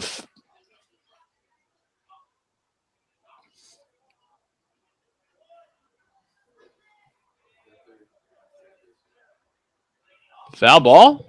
No, because he's at first. So who's out? I guess they're gonna say that they got maybe Boxwell at third. Oh, they're interference, I guess. So Tyler Boxwell out with the interference call on the third base line. And now runners at first and second. With one out, and the batter's going to be Hunter Hanks. And that is a tough break for the Chinooks.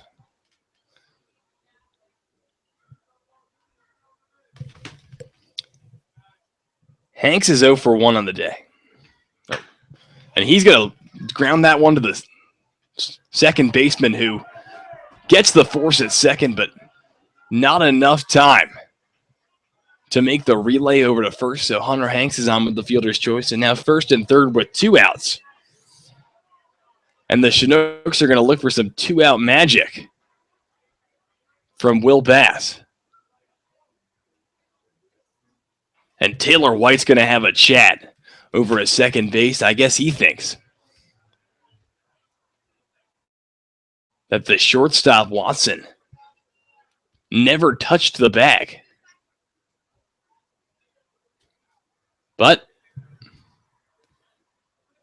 And Holt Davis, as he walks back to the dugout, doesn't look happy about that call one bit. But Taylor White retreating back to his spot at third base. And now the Fish, with both outs coming on questionable calls here in the top of the 6th inning, have runners at first and third. And Will Bass is at the plate.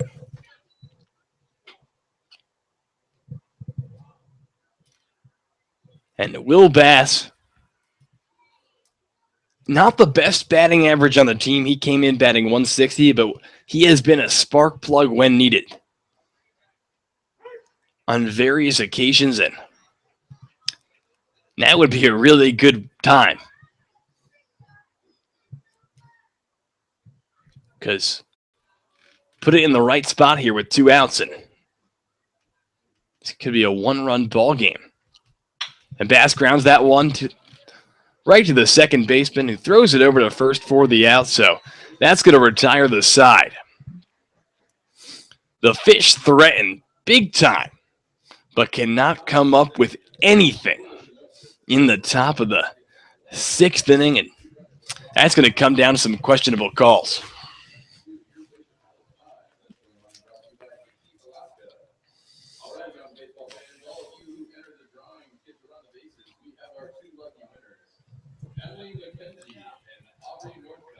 So now we are in the middle of the 6th, and the score is still 5-2 Anchorage Glacier Pilots.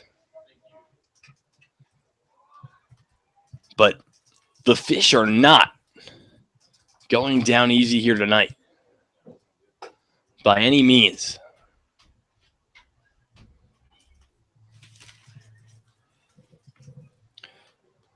And now the new pitcher for the Fish here in the bottom of the 6th is going to be C.J. Lewington. So as C.J. takes his warm-up pitches,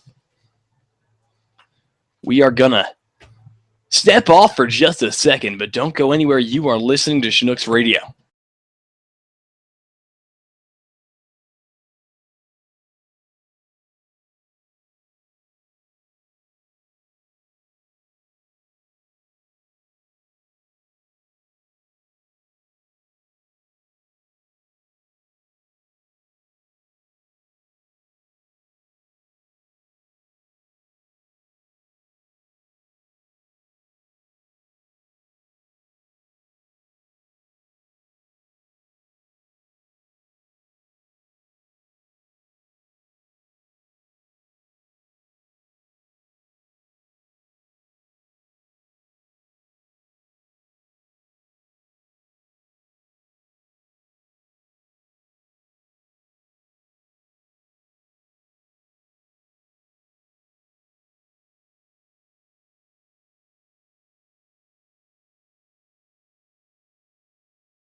Yeah, I mean, you don't necessarily touch the bag. We are back here for the bottom of the 6th. The new pitcher for the Chinooks is C.J. Lewington. And the Fish, after letting up 5 runs in the first inning, at least making it interesting here tonight. And it's had some ups and downs, no question about it. First pitch from C.J. was in the zone for a called strike, and the second pitch is lifted by Luke Hamilton to center field, but not deep, and under it to make the grab is Cam Baronic for the first out of the inning. So 1 up, 1 down for C.J. Lewington, and now the batter's going to be Kyle Watson. Watson on the day. He's 1 for 3. He had an RBI double back in the first inning. That scored the first run for the Glacier Pilots, and since then, a fly out and a fielder's choice have been the rest of his work on the day. First pitch to Watson, and fastball from C.J. finding the zone. C.J. Lewington, a guy from Alberta, Canada. He's going to 0-1 there. It's going to miss on the outside, and played his college ball at Southeastern Illinois College, but is over and done with that one. And on to new horizons for the Canuck next year, and might take the complete culture shock and go to the American South. 2-1. A called strike there. Evens the count up. 2 balls, 2 strikes here on Kyle Watson. Speaking of the American South, a guy who plays his baseball at the University of Mississippi. It doesn't get any more southern than that, folks. The 2-2. And CJ just lost that one. And he plunked Kyle Watson and right on the numbers of his back. So now Kyle Watson's going to trot over to first, and now the Glacier Pilots with a man aboard and 1 out. Jack Anderson's going to be the batter. First pitch to Anderson, that's upstairs. Missing the count, 1-0.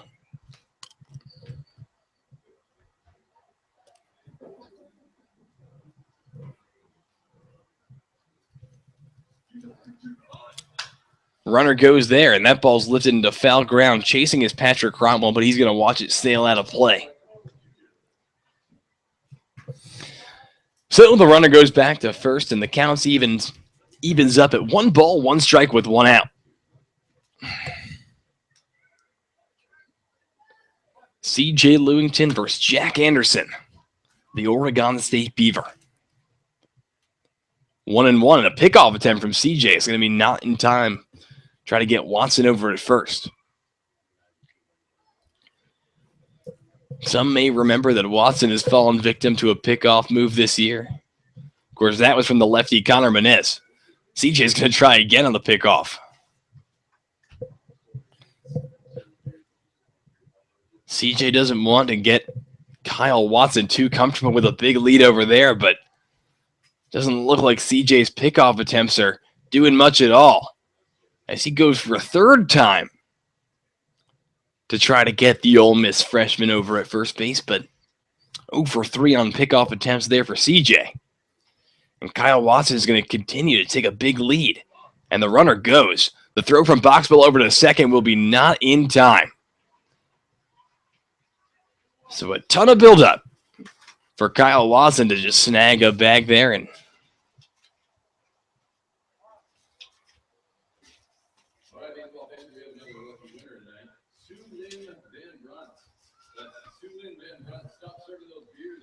now the count's 2-1 to Jack Anderson, the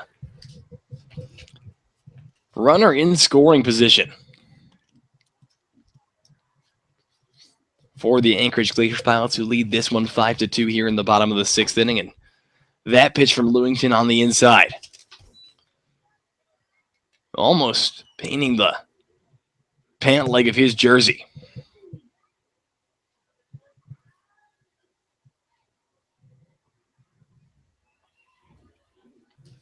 Three and 1 is the count. And another pickoff attempt from CJ, but still nada. But at least keeping the runner Kyle Watson honest. Not letting him try to run all over this team.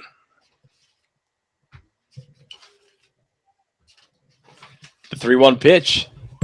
And that one missing on the inside, ball 4. So Jack Anderson on with a walk. And now runners on first and second with one out for Kevin Veers.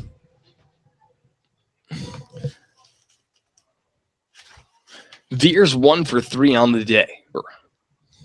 An RBI triple back in the first inning. The highlight of his contribution. First pitch to Kevin. That's going to be a called strike. Veers from Fresno State University.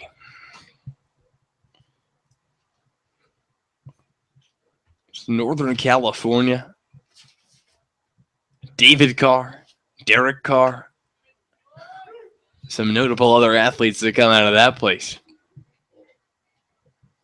And CJ with another strike taken in the zone there by Veers. So 0-2 the count. CJ's quickly getting ahead on the two-time Alaska Baseball All-Star. Lewington sets, delivers, and that just misses the fastball. Must have been low.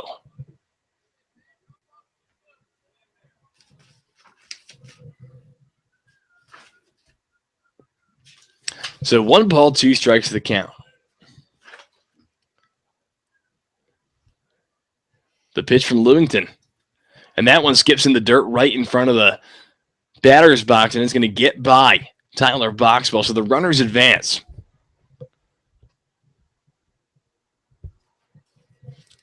And just a couple of tough breaks so far has put the Pilots in a lot better position than we saw them earlier. Oh, it was a 1-2 count on Kyle Watson when CJ just lost the ball and plunked him. So here's the 2-2, and that's a swing and a miss there from Veers, and he goes down. First strikeout of the day for CJ Lewington. And now with runners at second and third and 2 outs, Abelderto Carrillo is going to be the batter. Now Carrillo's 2 for 3 on the day. He singled and scored back in the first.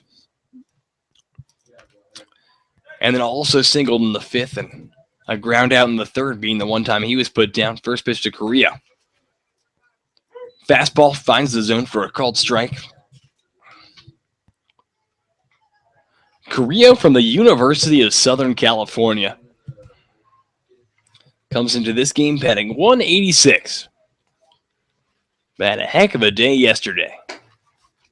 And the 0-1 from CJ Lewington missing upstairs. Of course, CJ's twin brother. Not twin, older brother. Check that. Thank you.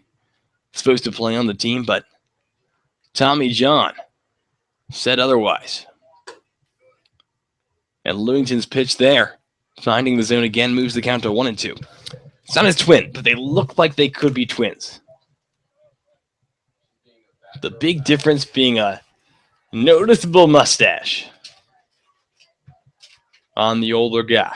The 1-2 pitch. And that one, a called strike, 3, side retired. So CJ Lewington gets himself into a little bit of a jam, but strikes out Kevin Veers and Abelderto Carrillo.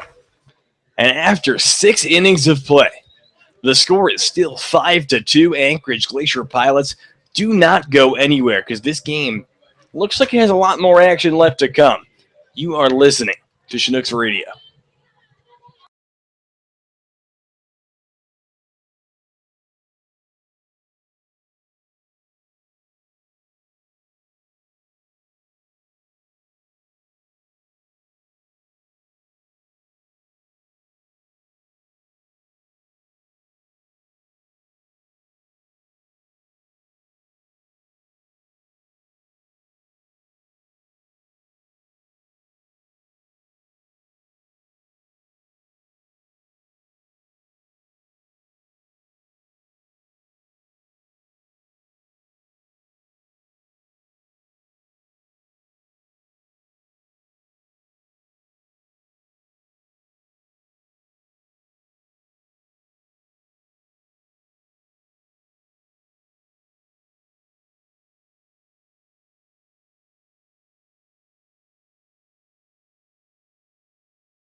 New pitcher on the hill for the Glacier Pilots. It's right-hander Jesse Stallings. Stallings will face Jacob Brobst, Patrick Cromwell, and then Matt Ferrito takes first pitch strike, does Jacob Brobst, and Stallings' day is underway. Brobst 1 for 3, a pair of strikeouts, and a single. That was back in the third. Takes the second strike there. Plenty of cloud cover, making it very dark on the playing surface. Here's the 0-2. Brobst bounces it right back up the middle. The shortstop Watson has it behind second, throws to first for the out.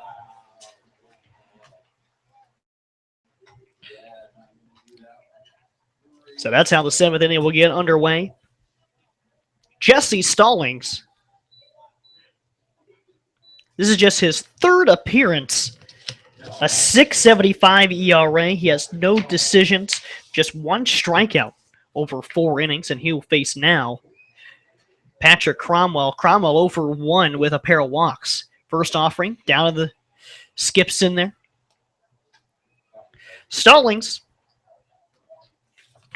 comes from LSU. Be a junior next year. Here's his 1-0, and Cromwell fouls it off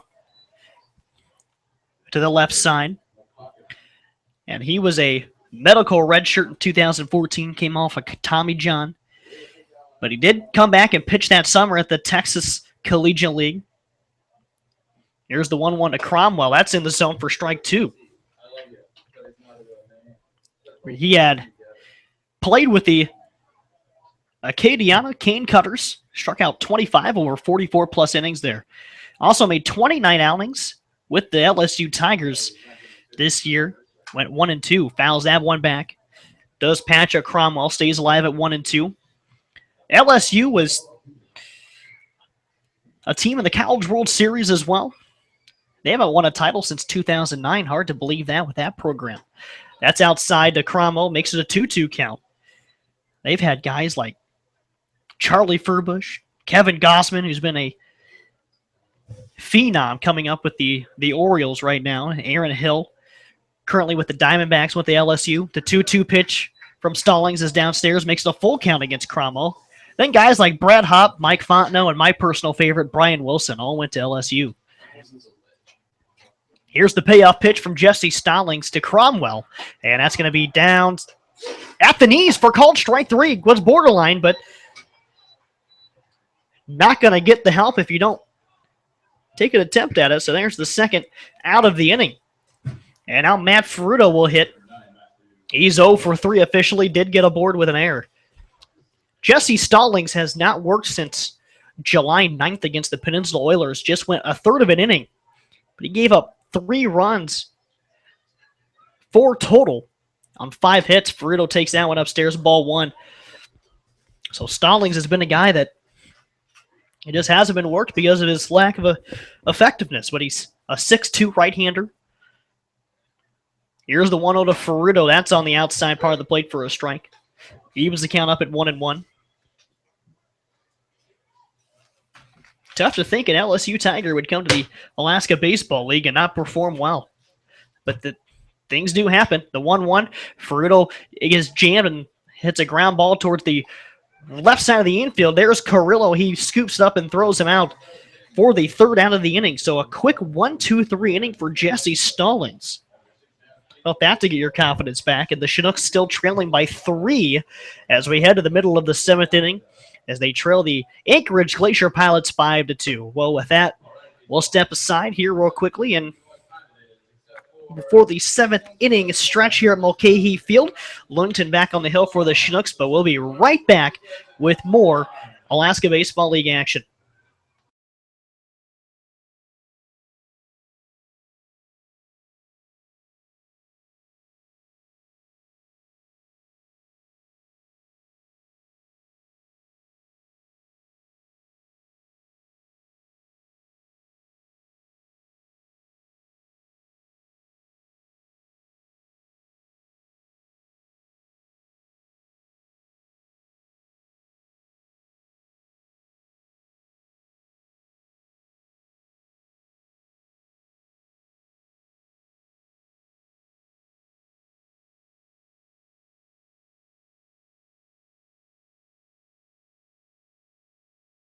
To the bottom of the inning number 7 we go. C.J. Lewington back on the hill for the Fish for his second inning of work, worked a scoreless 6th inning. And C.J. working now his 7th ball game. All of them in relief, but he has worked at least 2 innings in every time he's gone out there, or at least on average 13 and a third total. Just the 4 earned runs is ERA at a solid 270. And also with a couple of strikeouts his last time around. And CJ, one thing he does very well is ground ball outs. He has induced at least 3 that I could find in his 6 outings. That also another one in the Scout Showcase. Here's Joe Wainhouse to lead off the 7th for the Glacier Pilots. CJ comes inside, hits the inside part of the plate for strike 1. Wainhouse today, 2 doubles with an RBI. He also flew out 2 for 3 on the day. Here's the 0-1 from Lewington, and that's rolled to the first baseman, Holt Davis. He has it in the hole. The flip to Lewington covering, and that's the first out of the inning. Good at-bat for the pitcher, C.J. Lewington. And just attacking Wainhouse. Went inside with the first pitch, got the call on the corner, and then second pitch came right back inside again and gets him the ground out weakly.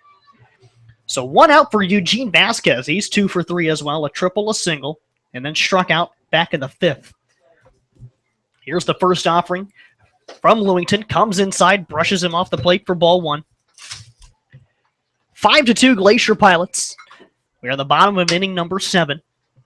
Glacier Pilots getting all their runs in the bottom of the 1st off of Lucas Hamling. That's hit the other way off the end of the bat by Vasquez to the shortstop. Hanks throws on to first with a bang play over at the bag at first. 2 down. Lucas Hamling started this game for the Chinooks. Went just a third of an inning.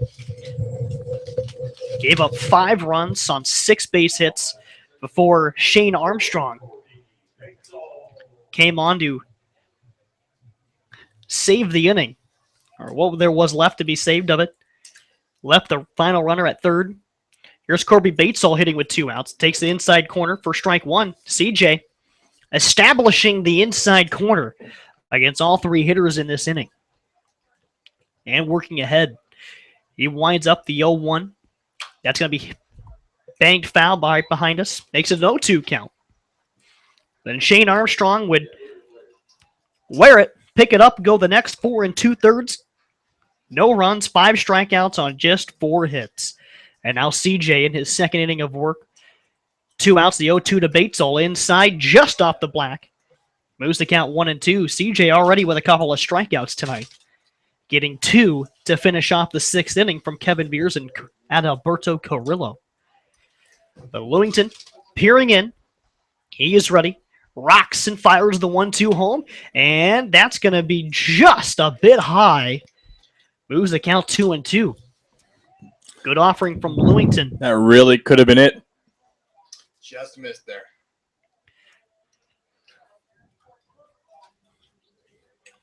So now a 2-2 count on Batesall. 2 down. Bottom of inning number 7. Lewington rocks and delivers.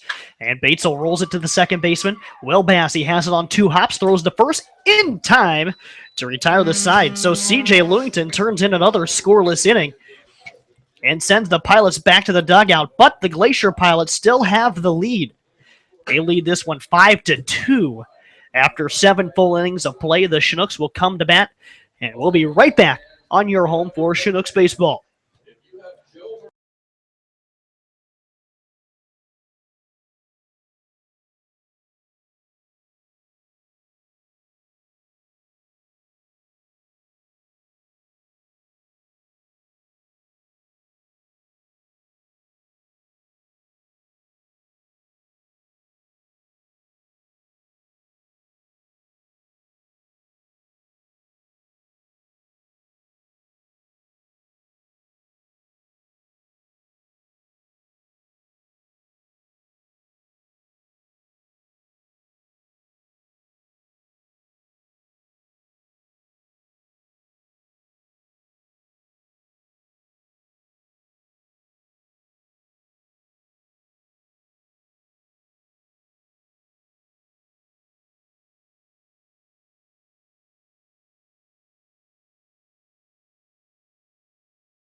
Cameron Boronik, Tyler Boxwell, and Caleb Potter, they'll hit for the Fish here at the top of the 8th inning. Chinooks still trailing 5-2. Glacier Pilots got all their 5 runs. In the bottom of the 1st inning, Chinooks get 2 in the 4th. Could have been more, but then the 6th inning came around and they kind of got shooed away by some questionable calls, and our lights are just turning on. And that's going to be downstairs for ball 1 to Cameron Boronik from Jesse Stallings. The lights will be needed tonight. Rarely are they ever. First occasion for the Chinooks this year. That's downstairs. 2-0. And the final game of the home schedule for the Glacier Pilots, they'll have to flip the lights on. It's going to be down and inside 3-0. But with the cloudiness and the daylight, you lose about 4 to 5 minutes a day at this point of the year. That's going to nip the outside corner to Boronik, makes it 3-1. As that's going to be the big reasoning behind the game times will move to 6 o'clock. They are scheduled that way.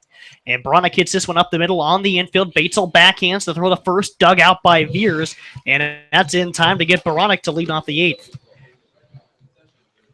But it'll be much needed here in the 8th inning because the visibility is getting pretty difficult to see, and the clouds do not help it whatsoever. The scoreboard, probably the brightest thing in the ballpark until just a moment ago.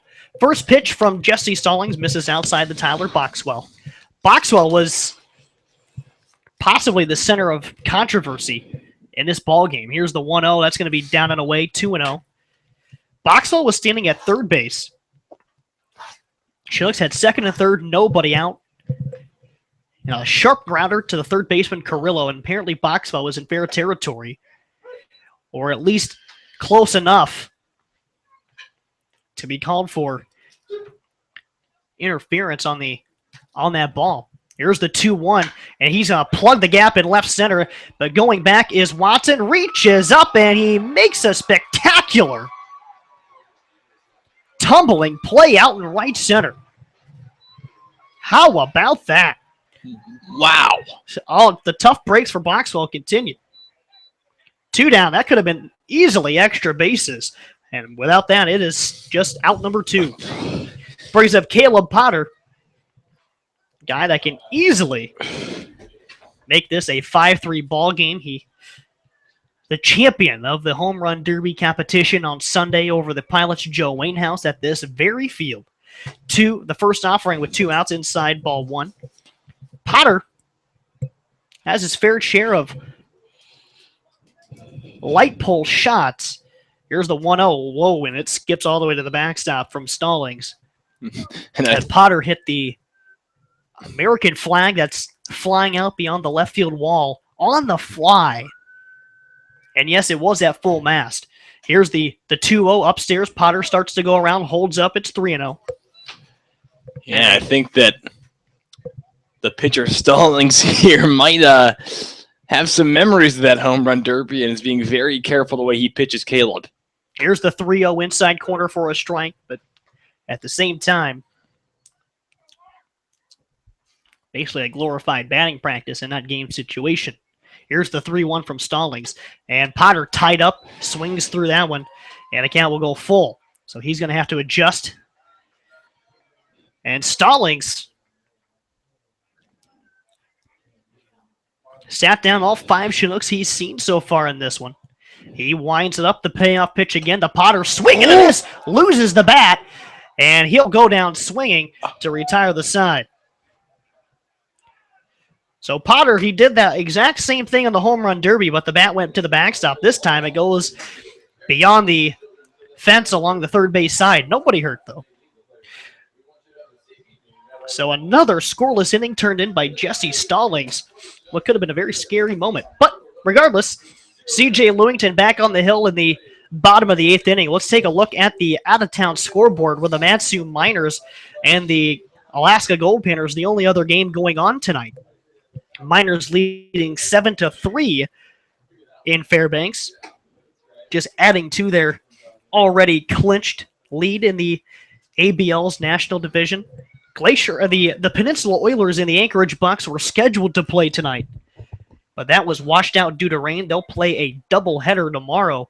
They're in a 7-game span between each other, and they will play games 4 and 5 tomorrow. And then on Friday, they'll play a single game, and Saturday, the same to finish that one up. But a lot of baseball between the Bucks and the Oilers to be played in a very tight American division. And who is going to play the Matsu Miners when it's all said and done? That's the big question. The Bucks with a 2-game lead in that one. The Gold Panthers all but eliminated. They trail by 5.5 games to the second place Oilers, and you got to go well back. But the Bucks have the easier schedule. And C.J. Lewington will face Justin Novak to begin the bottom of the 8th inning. Hits the outside part of the plate for strike 1. The Oilers will play 2 with the Chinooks on Sunday, Monday, then 4 with the Gold Panthers, then 2 with the Miners.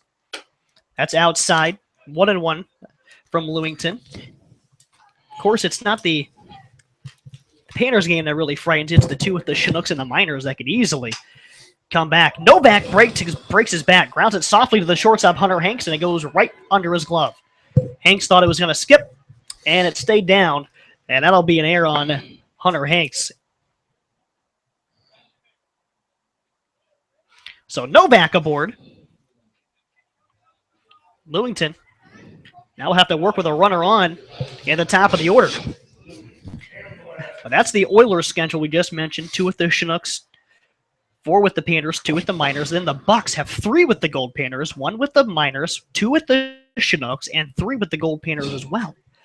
When you're talking 6 games versus 4 games against the Anchorage or against the Alaska Gold Panthers, that could be really big, and as well as 3 games versus 4 games against the top 2 clubs in the right playing against a National League team.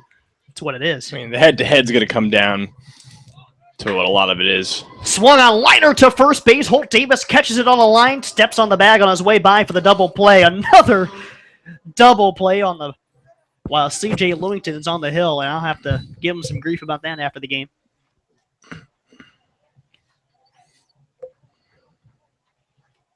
So a 3 unassisted double play.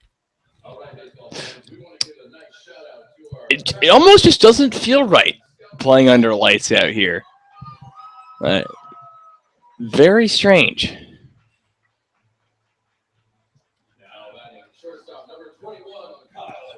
Yeah, we did it one time last summer for the Summer Solstice Showdown, June 21st, Glacier Pilots and the Chinooks. A game that started at 10:30. That's outside corner, strike 1, perfect frame from Tyler Boxwell behind the plate. So 2 outs. And CJ in his 3rd inning of work, he has looked fantastic tonight. Here's the 0-1, fouled back and over the screen. We'll go to 0-2. That was a game that the Chinooks fell down early as well. They were trailing 8-1 at one point, came back and they were trailing 5-0 at one point. We're down 5-1 going into the 8th and won 8-5. That's rolled to first base, and Holt Davis will complete his inning as he makes all 3 outs and takes it to the bag himself for the 3rd out of the 8th. The Chinooks will need at least 3 in the top of the 9th inning to keep this one going. They trail 5-2 to the Glacier Pilots. 9th inning. On the other end of this break, you're listening to Chinooks Baseball.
New pitcher for the Glacier Pilots in the ninth inning, trying to get his third save of the season, is right-hander Wes Judish. Judish, eighth appearance, 11 and 2/3 innings of work, giving up 2 runs, but neither of them earned, then striking out 14 and walking just 4. Wes Judish from the University of San Diego, same school as our starting pitcher for the Glacier Pilots today, Drew Jacobs, and he fires downstairs, ball 1 to Holt Davis. Davis, with about as a perfect bottom of the 8th inning as you could have as a first baseman, speared a line drive right at him, stepped on the bag with a double play, and then took it to the bag himself to retire the side. Hits this one the other way, not a hard hit ground ball, but it's going to get into the corner, a fair ball. Holt Davis on his way to second base with a double, standing up to lead off the 9th inning.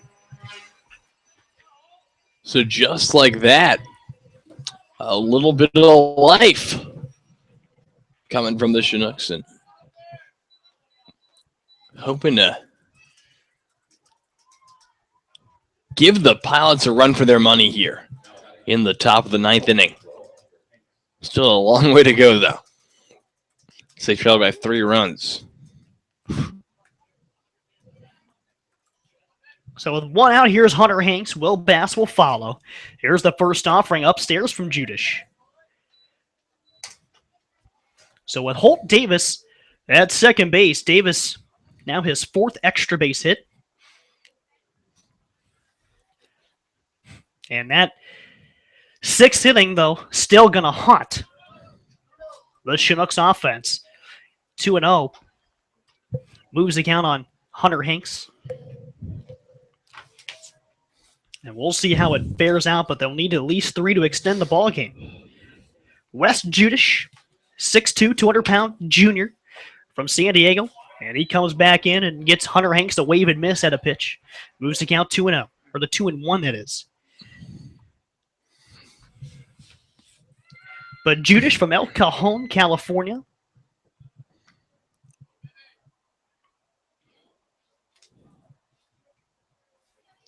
Here's the 2-1 offering, and Hunter Hanks hits this one in the air to the right side, but that'll hook foul up out of play amongst the fans on the right side.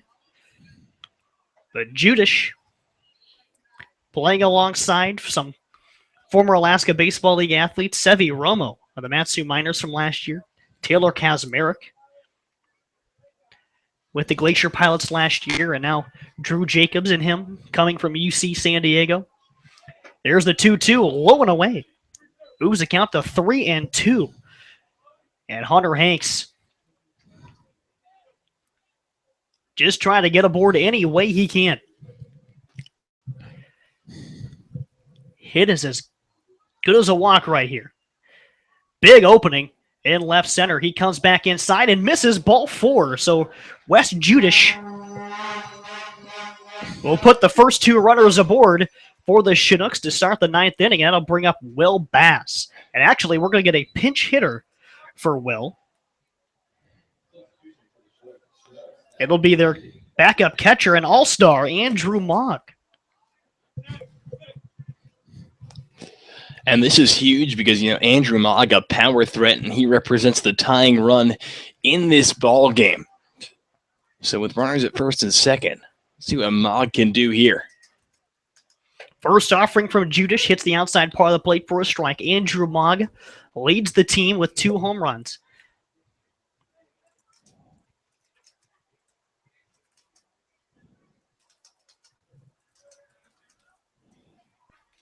Here's the 0-1, and he hits that high in the air, deep down the right side, but it'll go foul. Out of play. Quickly 0-2 on Andrew Mogg.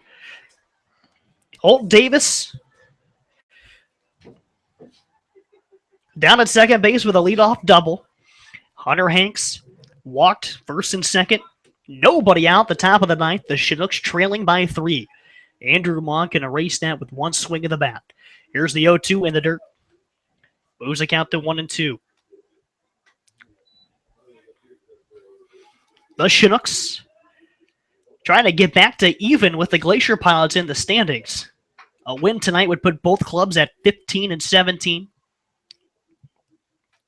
Here's the 1-2 offering to Mogg. A swing and a miss, blocked by Novak to keep it in front of him. as it was a little bit low, but with the runners at first and second, no need to throw down. And that'll be the first out of the inning. Jacob Brooks to the plate. 1 for 4, couple of strikeouts, a ground out, but one guy to have in the lineup at this point in time is huge because he just finds a way to get on, and there is still a gigantic hole in left center. Luke Hamblin not expecting anybody to pull the baseball tonight. Here's the first offering to Jacob Brooks. Breaking ball hits the outside, and he can about put his arm around Eugene Vasquez in right field. He's playing that far over. Jack Anderson playing well off the line in right, or in left field. So anything down the line or in the alley is going to be big-time trouble for the Glacier Pilots. Here's the 0-1 to Brooks. That misses downstairs and away. Makes it 1-1. And Brooks, the guy who hasn't hit a home run yet this season, but it's definitely a possibility. Definitely has the pop to do it. Here's the 1-1. And Brooks waves and misses at a changeup. He was way out in front of that one. Lose it to 1-2. Wes Judish trying to hold down the save and give his teammate along with him at USD, Drew Jacobs, his second win of the year. Glacier Pilots did all their damage in the first inning. That's in the dirt, blocked by Novak, advancing a base each as it goes towards the Chinooks dugout. And that get out of play as it goes down into the dugout. And a wild pitch makes it a 2-2 count, and runners at second and third now. So a base hit would put the Fish within 1.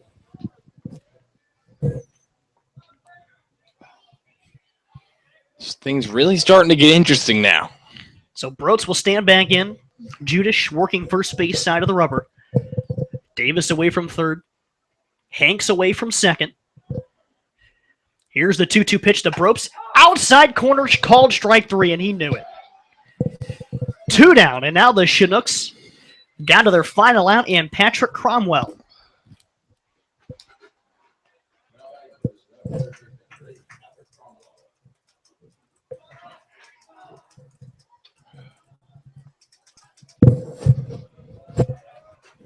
Second and third, 2 down.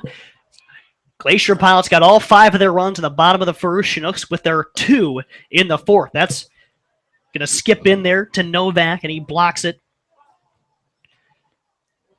So the 1-0 to begin the at-bat with Cromwell. Wes Judish allowed a double to Holt Davis to lead off the inning. A walk to Hunter Hanks put runners at first and second, nobody out. He struck out Andrew Mogg, who pinch hit for Will Bass, and then Jacob Brooks, the leadoff hitter, for the 2 outs in this inning. 1-0 to Cromwell. Here's the pitch. That's on the outside part of the plate for a strike. Hamblin in center comes back around and to leave the alley in right center wide open. And Vasquez also shifts over at right. Anything down the line would probably be 3 bases for the speedy Cromwell. Here's the 1-1. Grounder up the middle. There's Kyle Watson. He fields it cleanly. The throw to first is in time, and there's your ball game. So the Chugiak Eagle River Chinooks turned away with a small rally, or at least a threat, in the 9th inning, and will fall to the Glacier Pilots tonight with a final score of 5-2. And hard to believe the Glacier Pilots getting all of their runs in the bottom of the first inning, and that's all that they would need. Yeah, the Chinooks played, they just threw 7 2/3 innings of shutout baseball there, but before the second out of this game could be made, the Pilots did more than enough damage. Putting up 5 runs, and Lucas Hamblin is going to be a day for him to forget, but he's going to have to, he's going to make some adjustment out of this. That's just the kind of guy he is. He's a smart guy, and whatever it was today was not working, and he'll have some time to think about that one. It's just a tough outing for him. And, as a starter, that'll happen every once in a while, and it's tough that was the difference in today's ball game, but The bullpen, Shane Armstrong, CJ Lewington, such an impressive job by those two guys today, keeping the fish in there, down to the final out. The Chinooks had a chance to win this ball game, and you got to give the bullpen a lot of credit for that, because this game could have easily gotten way out of hand. 5 runs in the first inning. You're thinking to yourself, this is going to be one of those 13-2 ball games, but Shane Armstrong and CJ Lewington had other ideas and kept the fish in this ball game. So you got to give a lot of credit to those guys. Yeah, CJ and Shane Armstrong combined for 8 2/3 of scoreless relief. Actually, make it 7 2/3 of scoreless relief tonight to silence the Glacier Pilots despite the 5-run first inning. And let's take you through that inning. And it all started off, Luke Hamlin with a very, very soft seeing eye single through the hole on the left side of the infield. And then Kyle Watson with a big double drove him home. Kevin Beers would then triple. Alberto Carrillo would single him. Would single in as well as Beers scored on a pass ball before that. Then Wainhouse doubled in Carrillo, and Eugene Vasquez tripled home Wainhouse, and that made it 5-0. And then Shane Armstrong coming aboard, striking out Batesall and Novak to end that first inning. And then after that, the Glacier Pilots had a really tough time getting anything going, despite, they left 2 men on in the 3rd, 4th, 5th, and 6th innings. And C.J. Lewington got out of a big jam in the 6th. They could have got another run or two there. And then Lewington with 1, 2, 3 indirectly in the 8th with a double play ball. But he did that in the 7th and 8th innings, for a very, very good outing. And, the 2 strikeouts were in pressure situations. So C.J. out of the bullpen with a very, very good outing. Gotta say, probably his best of the year. Yeah, I would say that's probably up there. But then you come along on the Chinooks offensive side, the big one. They had a good 4th inning. It could have been so much more, though. I mean, they get 2 runs. Yeah, they get 2 runs, and I mean, it was just a couple of fielders' choices here and there, and then they just grounded into situations that they really shouldn't have been in anyways. But the 6th inning is where the controversy really laid, as Tyler Boxwell got aboard with an error to lead off that inning. Then Caleb Potter doubled him over the 3rd. And Holt Davis, I guess a fielder's choice by trade, on a weak ground ball to 3rd. Carrillo didn't even handle it, and stating he didn't see it, so Boxwell was ruled out, and he was in the way, apparently, according to our home plate umpire. But Boxwell was just standing by, and we're still kind of scratching our heads at how he was called out. But you know what? After that, from our perspective, it's very, very easy to disagree. Yeah, well, after that, Hunter Hanks, so you have runners at 1st and 2nd. Hunter Hanks grounds into a fielder's choice as well. And then Will Bass into a 4-3 ground out to end the inning. So that could have been at least 1, possibly 2 runs, depending on the situation. And Potter would have been at 3rd base with 1 out or no outs, and he could have scored on the Hanks ground out. But it's just all speculation at this point, but it should have been much, much more. But let's take a look at some of the numbers offensively. First, let's take a look at the Glacier Pilots. They had 5 runs on 10 hits. They did have 4 errors that the Chinooks could not capitalize on. They did have 1 unearned run against Drew Jacobs. Now, 2 base hits from each Luke Hamlin, Alberto Carrillo, Joe Wainhouse, and Eugene Vasquez. All of those guys did drive in a run. Kyle Watson drove in 1 as well. But Wainhouse with 2 doubles to start off his night. And Kevin Beers here in the last 2 nights combining for 4 for 9 with 4 RBIs. So pretty impressive for Kevin Beers, really starting to end the season strong. For the Chinooks, offensively, Caleb Potter had a 2-hit night, the only one on that side, and he did it kind of quietly. Had an RBI single in the 4th, and then a double in the 6th inning that we just described, and he ended up getting left over there at 3rd base. And with the lone RBI tonight for the Fish, Holt Davis had an extra base hit as well. Tyler Boxwell, Cameron Baronic each had hits. Baronic with a double. Bropes with a single back in the 3rd was the first hit of the day. And then your winner, Tonight on the mound was Drew Jacobs. He is now 2-1 on the season. Went 6 innings, gave up 2 runs. One of them was earned, struck out 7, and allowed 5 base hits, walked just 2. Jesse Stallings and Wes Judish, 3 innings of scoreless relief combined. Judish, the 1 base hit to Holt Davis, walked 1, struck out 2 to pick up his 3rd save of the season. That's going to all but do it. Your final line: 2 runs, 6 hits, an error for the Chinooks, 5 runs, 10 hits, 4 errors for the Glacier Pilots. And we'll be back at this thing tomorrow. It'll be a 6 p.m. start at Loretta French Park in Lee Jordan Field in Chugiak, as the Fish and the Glacier Pilots will go at it at least one more time.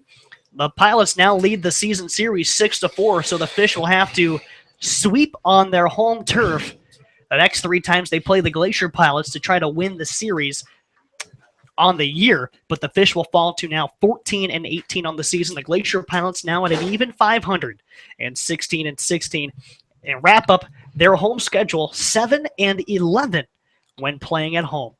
Another good year of Glacier Pilots baseball, but the Chinooks will welcome them home, or welcome them to their home tomorrow, and we'll be there live. Andrew and I will be. So from us and the top of the world, wherever you might be joining us tonight, thanks for making us part of your day, even if you're watching us on demand later on. Thanks for tuning in and watching Chinooks baseball. We'll be right back at it tomorrow.